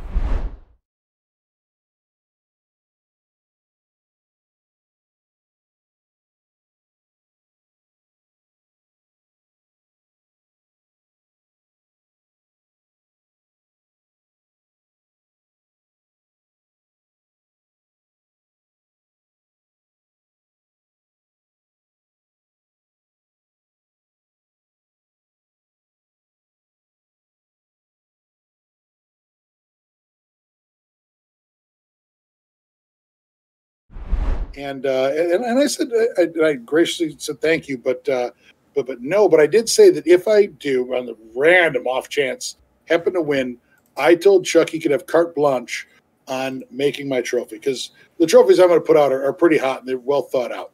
So and I know after seeing Chuck's office, if you guys haven't seen a picture of Chuck's office, it'll give you office envy because I went. Oh yeah. Now that I'm on with you, I'm gonna do something that you've never done yet.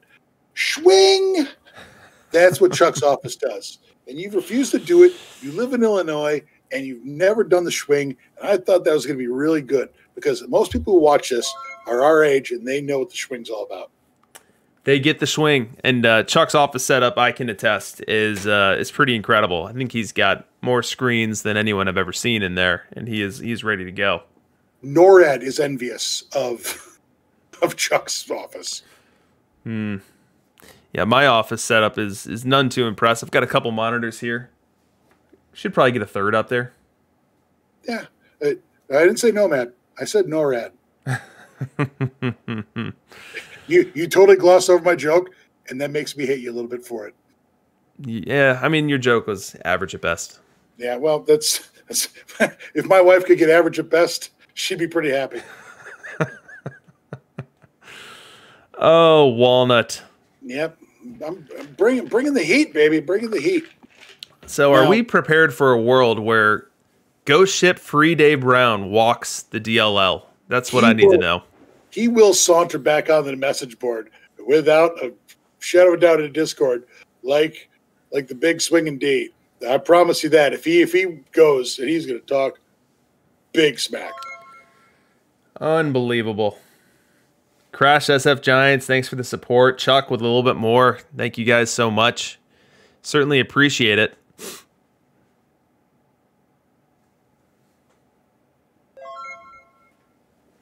I'm going to cheer for you too. Oh, Mr. Walnut. Hype train incoming. And Luke subscribing with Prime. Anyone who's watching, maybe you don't know it, but Amazon Prime gives you a free sub on Twitch. You can assign it to any streamer you want.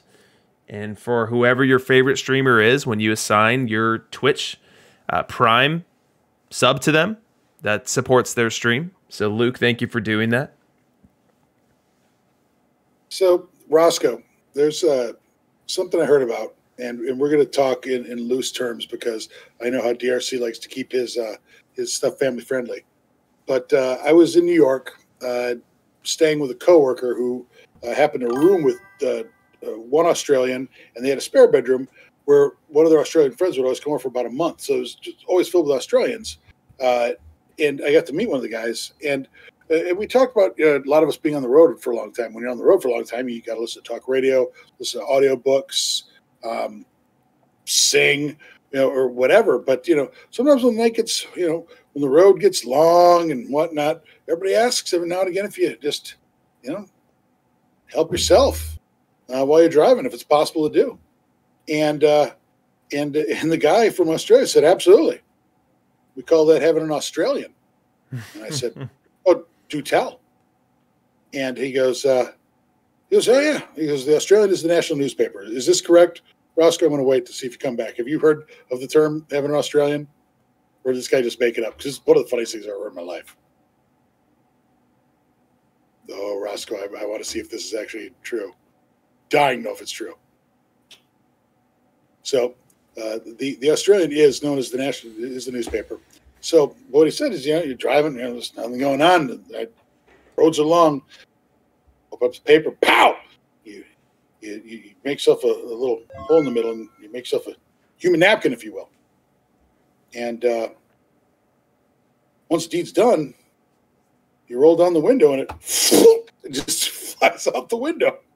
And I was just dying laughing at that so hard, and it's probably made up.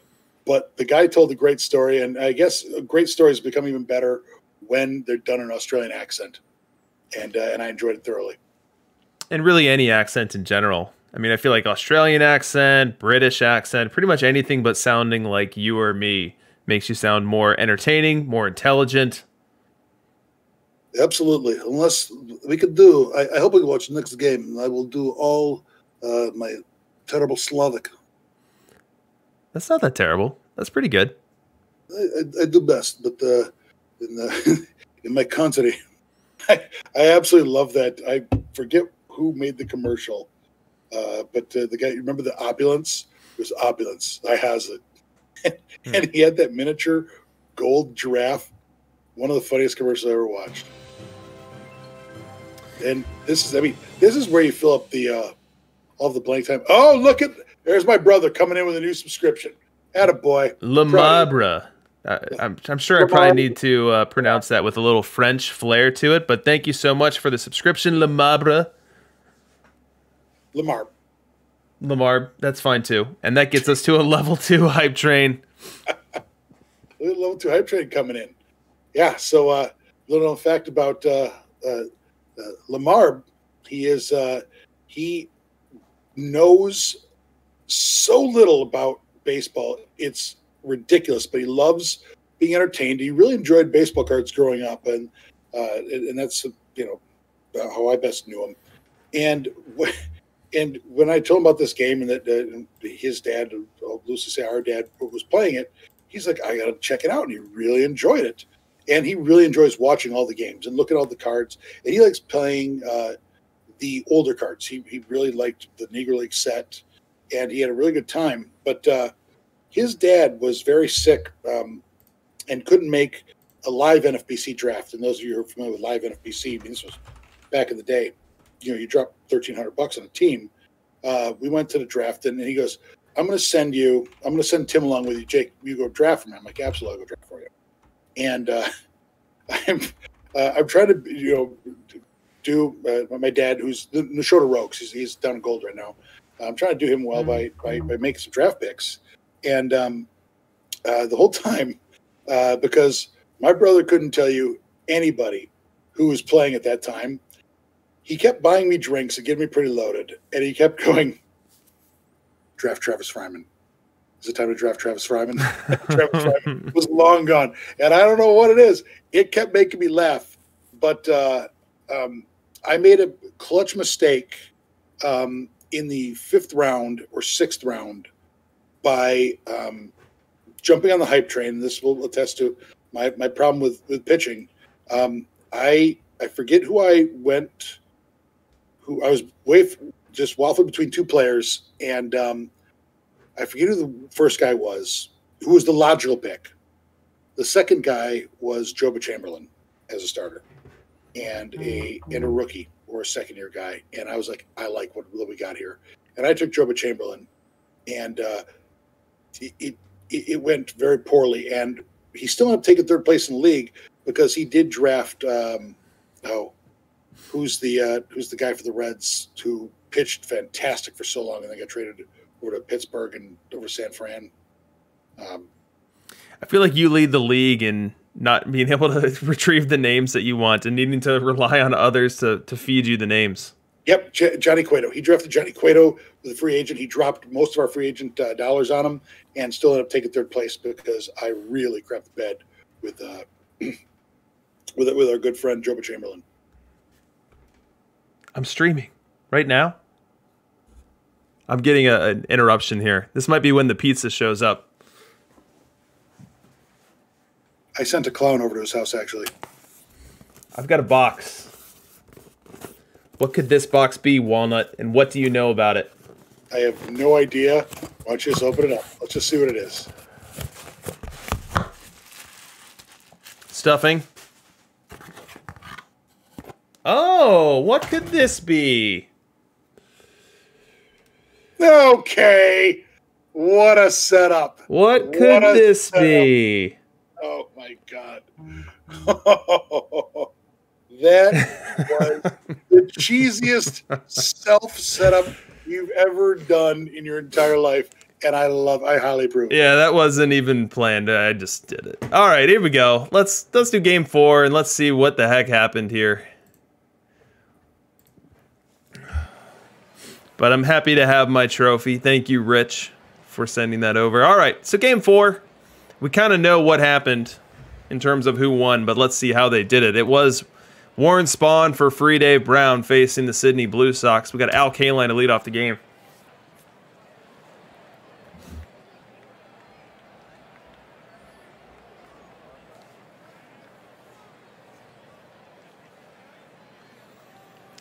There's the pitch to Kaline. He crushes it. Right fielder's going to slow play it off the wall there. Kaline going to head up over to second. He'll have a leadoff double.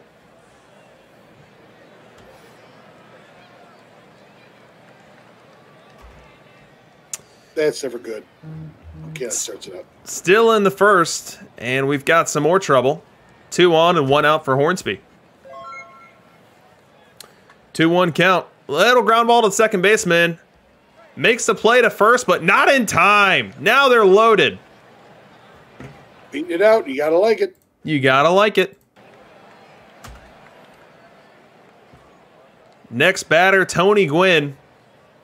Now Warren Spahn one of the better pitchers in the game. And if you watched my Thanksgiving episode, you saw me term him as the cook, the chef of perfect team. And he'll face Tony Gwynn here. There's the matchups in your bottom right corner. Let's see what Gwynn can do here in the top of the first as Sydney has a lot cooking. Grounder to short. Fielded by Ozzy. No play. Infield single for Gwynn. RBI. Make it 1-0 Sydney. That saved a run. That did save a run. Next batter, Roy Campanella. So we move away from Spawn's good split, and we bring in Campanella versus left. Big slug here. A granny slammy here would go a long way to giving Sydney a chance at that Game 4 victory. 2-1 count on the pitch. Fly ball hit well to right. Should be playable. Ball is caught. Throw will come all the way home and not be in time. Make it 2-0 Sydney, and the runner advances to third on the play. Why are they always throwing home? Because proper play would have been to get to that cutoff man. We all know this. Get to the cutoff man, or if you've got the arm for it, throw through to third. You know you're not going to get him at home there. That's true. We see that Sydney has built a pretty impressive lead here. 5-1, and we're in the bottom of the second as we see Walter Johnson, Sydney's follower, has taken over the game. Big trade. Facing Jackie Robinson with 1 away and 2 on. Full count the pitch. Grounder to third. Fielded. Touches. Did he touch? Scoops it up. Won't risk a throw. So he did not touch third despite being inches from it. And that loads the bases for Ty Cobb with 1 away. Let's see how that plays out. Grounder to first. Fielded to second 1. He'll have to hold it there. An RBI fielder's choice. If you're not going to throw it back, you should probably throw it home. Fair point. We now go bottom 3, so Sydney able to escape the trouble in the second without further damage. But now we've got some risk here in the third. We've got Joe DiMaggio coming up for Lisboa with Willie Mays on second. We know Joe already played long ball once in this series. The pitch, and he walks him. 2 on and nobody out as Sydney trying to protect this 3-run lead. Next batter, Tony Gwynn. 1-0 counts on him, and that's a pass ball. Both runners move up a base. The wheels are coming off. 3-1 count now on Tony. The pitch. He walked him. Walter Johnson getting himself into a world of trouble here in the bottom of the third. Let's go ahead and load up this matchup as we've got the game in the balance. Not a very Walter Johnson thing to do there, but I'm going to call this one strikeout. Walnut predicting the strikeout with the bases loaded and Cal Ripken at the plate. The split analyzer, matchup analyzer tells you Cal Ripken can't hit righties. Full count. The pitch. He walked him. Walks in a run. Throws away what was a great matchup for him in the process. And now he'll have to do it again with Ivan Rodriguez. Another great matchup for him, but at some point he's going to have to start throwing strikes. Walter Johnson is not a man who walks a lot of people, and this is kind of silly. But you know what? These are silly times in 2020. Let's see what happens. These are silly times. We see from the matchup analyzer that Walter Johnson's walks per 9 is 1 walk per 9 lower than league average. So this is very atypical for him, and he's found himself in a hole here with Ivan, down 3-1 in the count. The pitch. Little looper. Johnson there to make the play. He'll give ground to Ozzie Smith, who takes it, but we did have the infield fly rule in effect on that one. Now with 1 away, we'll turn to Ozzie Smith. Ozzie Smith, another bad hitter. But he puts the ball in play, and so this bodes well for a double play. Infield playing at double play depth. Johnson comes set and delivers. Smith skies it to deep center. Playable. He'll make the grab.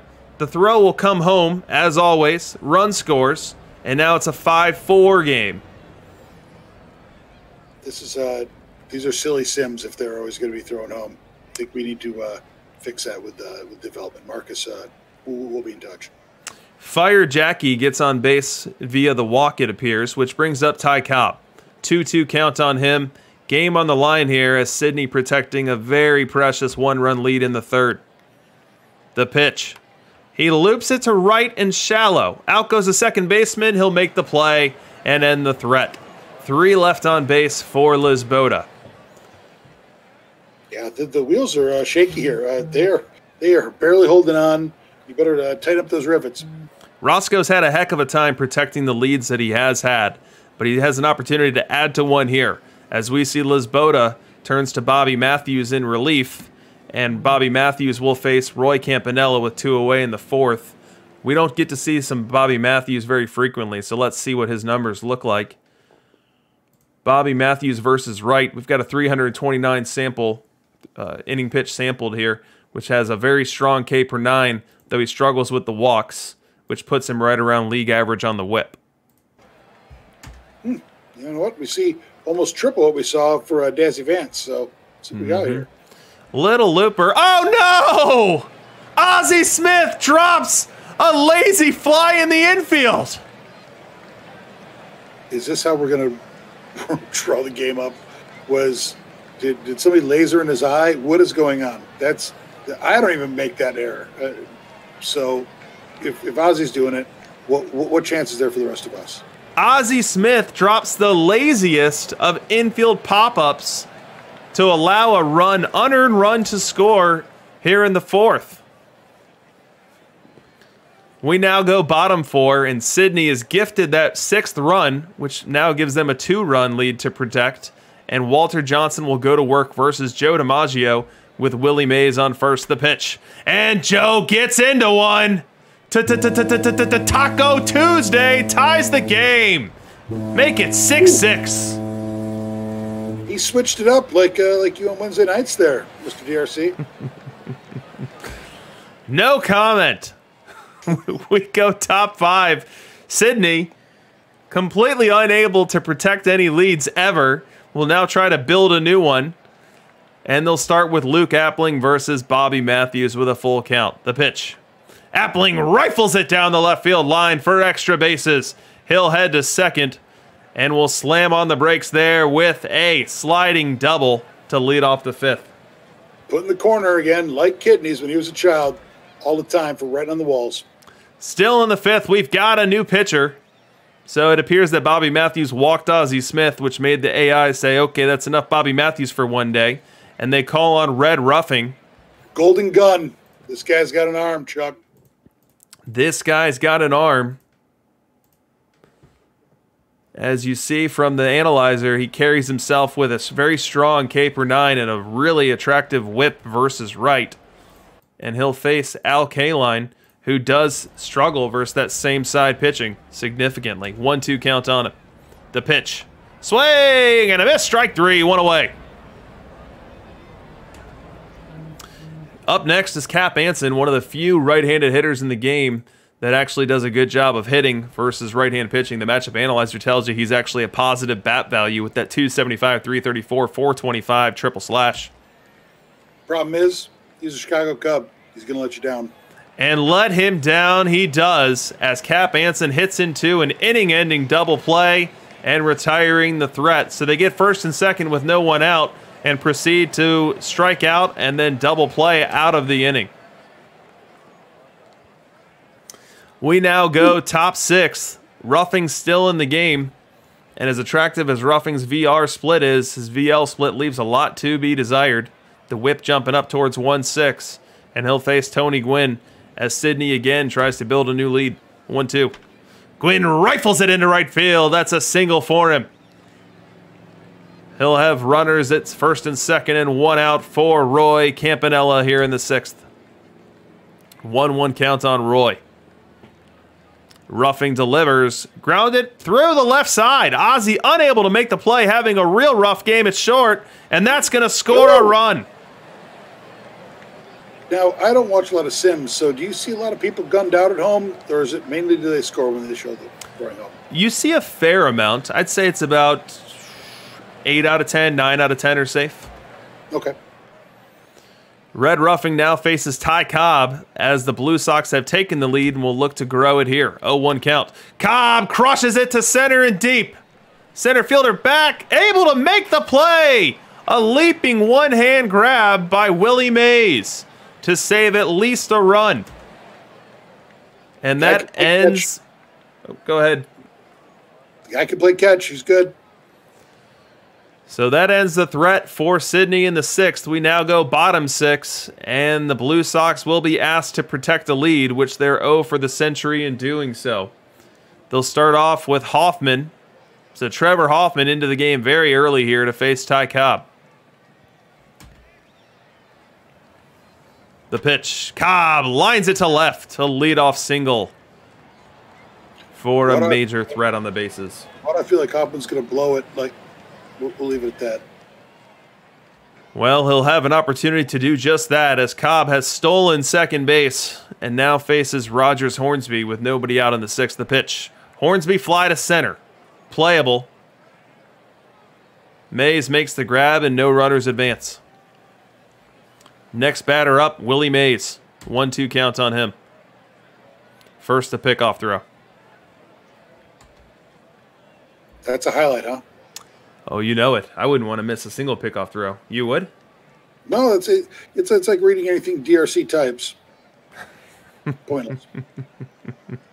1-2 count on Mays. Oh no, another wild pitch.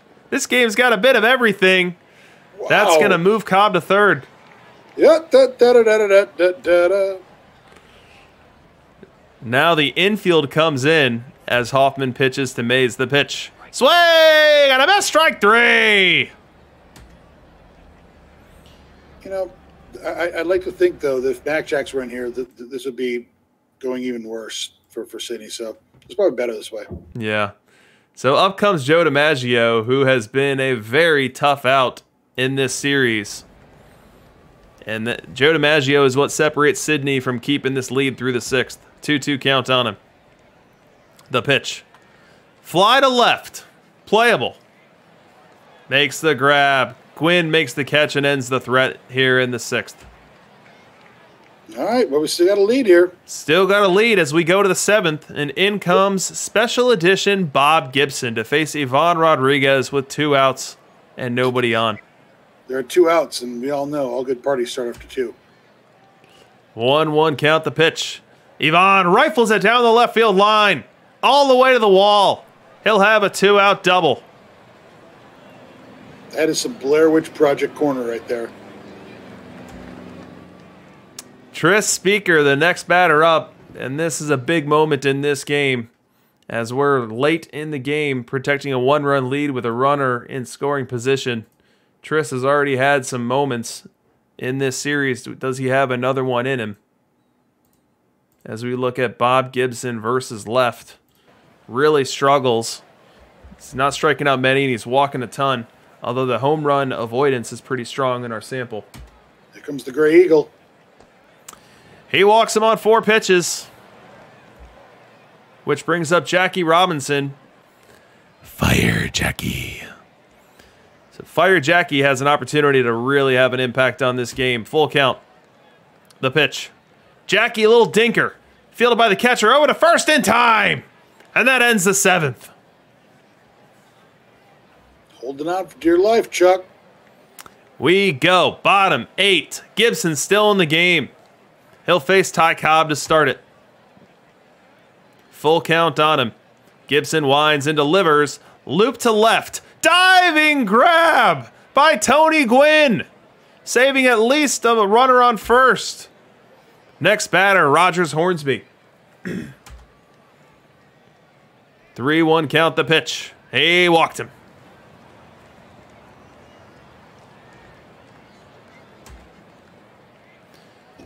Of course, we end up back at Joe DiMaggio. This highlight machine has been a magnetized towards him for the entire series. I'm looking at a sacrifice fly. You think he's sack flying Hornsby over to third? I am. So another horrible prediction from Walnut. Par for the course.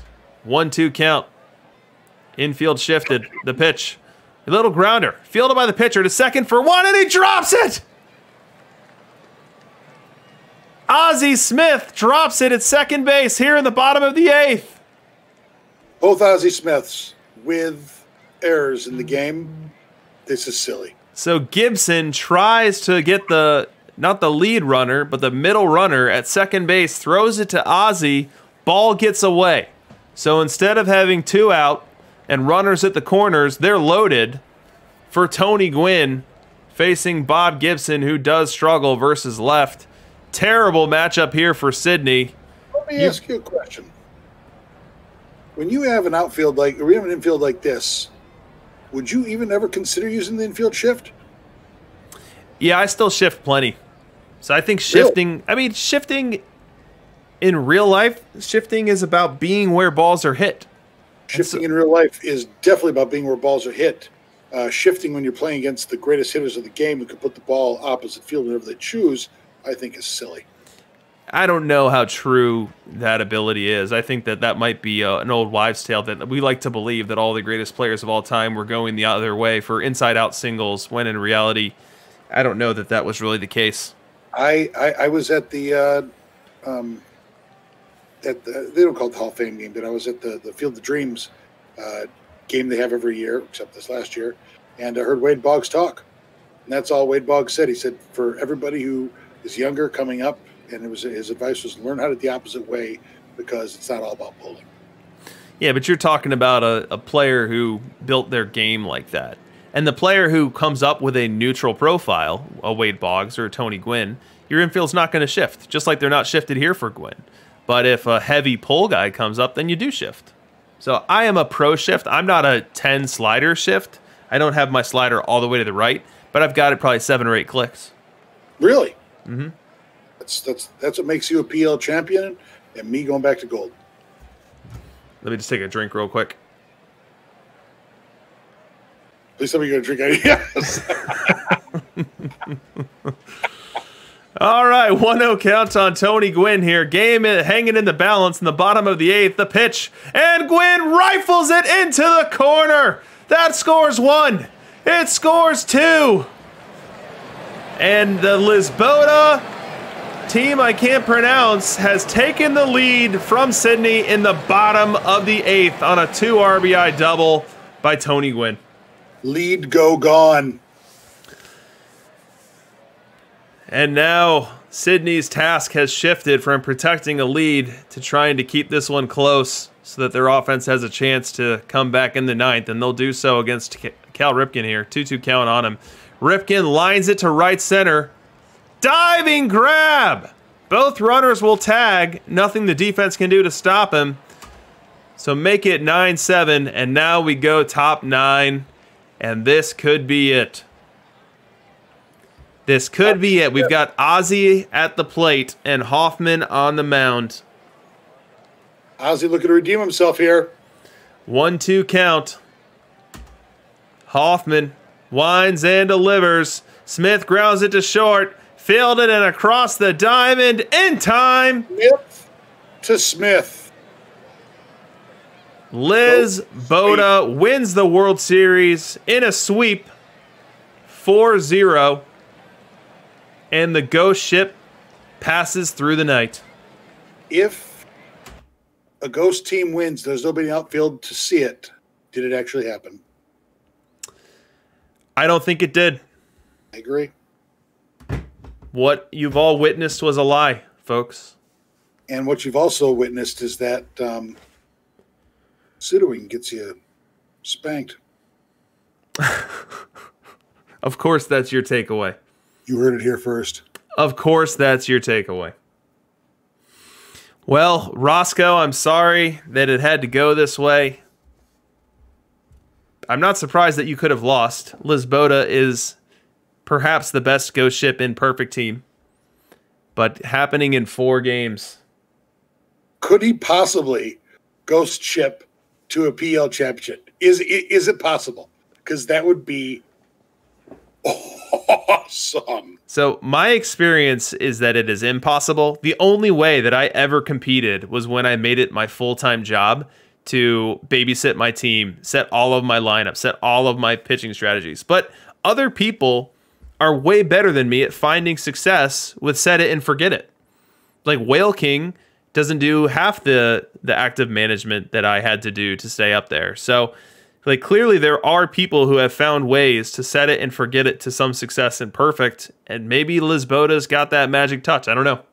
Yeah, Bailey, just to let you know, ghost ship means that we haven't seen Dave Brown in roughly 3 weeks. Yeah, so Dave Brown is doing no active management, no lineup changing, no pseudoing, no matchup optimization. His park factors are all neutral. Like, he's literally just a ghost team winning sim after sim.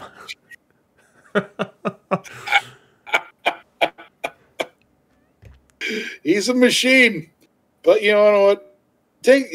When you take something away from an Aussie, can you really feel good about it? I mean, they have nothing to begin with other than poisonous, venomous animals and insects and reptiles everywhere. Gigantic spiders. Yes, spiders that eat birds. You know, who wants any of that? Not me. Who wants spiders that eat birds?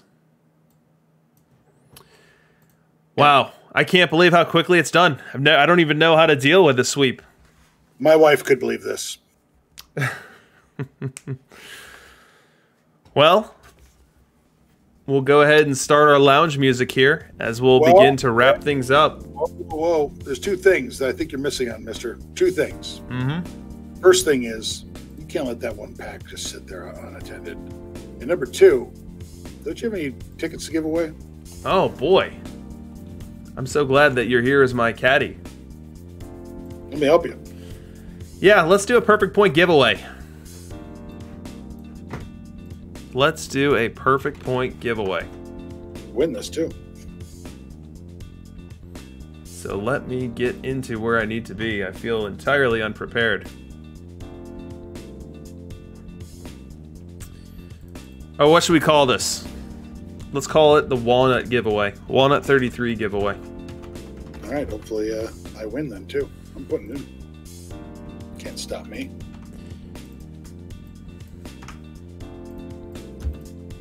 All right, so we will go ahead and load that up right now. So if you put exclamation point ticket in the chat, you will be entered to win. And 3 people will win. 3 people will win 10,000 perfect points. You could go open 10 packs. DRC, I wanted to ask you. You asked people to DM you other awesome Thanksgiving comparisons. Did you get any? Didn't get a single one. Darn it. I was trying to get your attention on there to say, hey, if you send me some, I'll read them aloud in between sims. But, you know, we only had 1 in between sim because, let's face it, Cisco couldn't get it done. But I wanted to hopefully hear a couple more because I think we've got some clever ones. Yep. What do we got? We got Chuck Cottier, who was the 3rd base coach for the Chicago Cubs when I was a kid.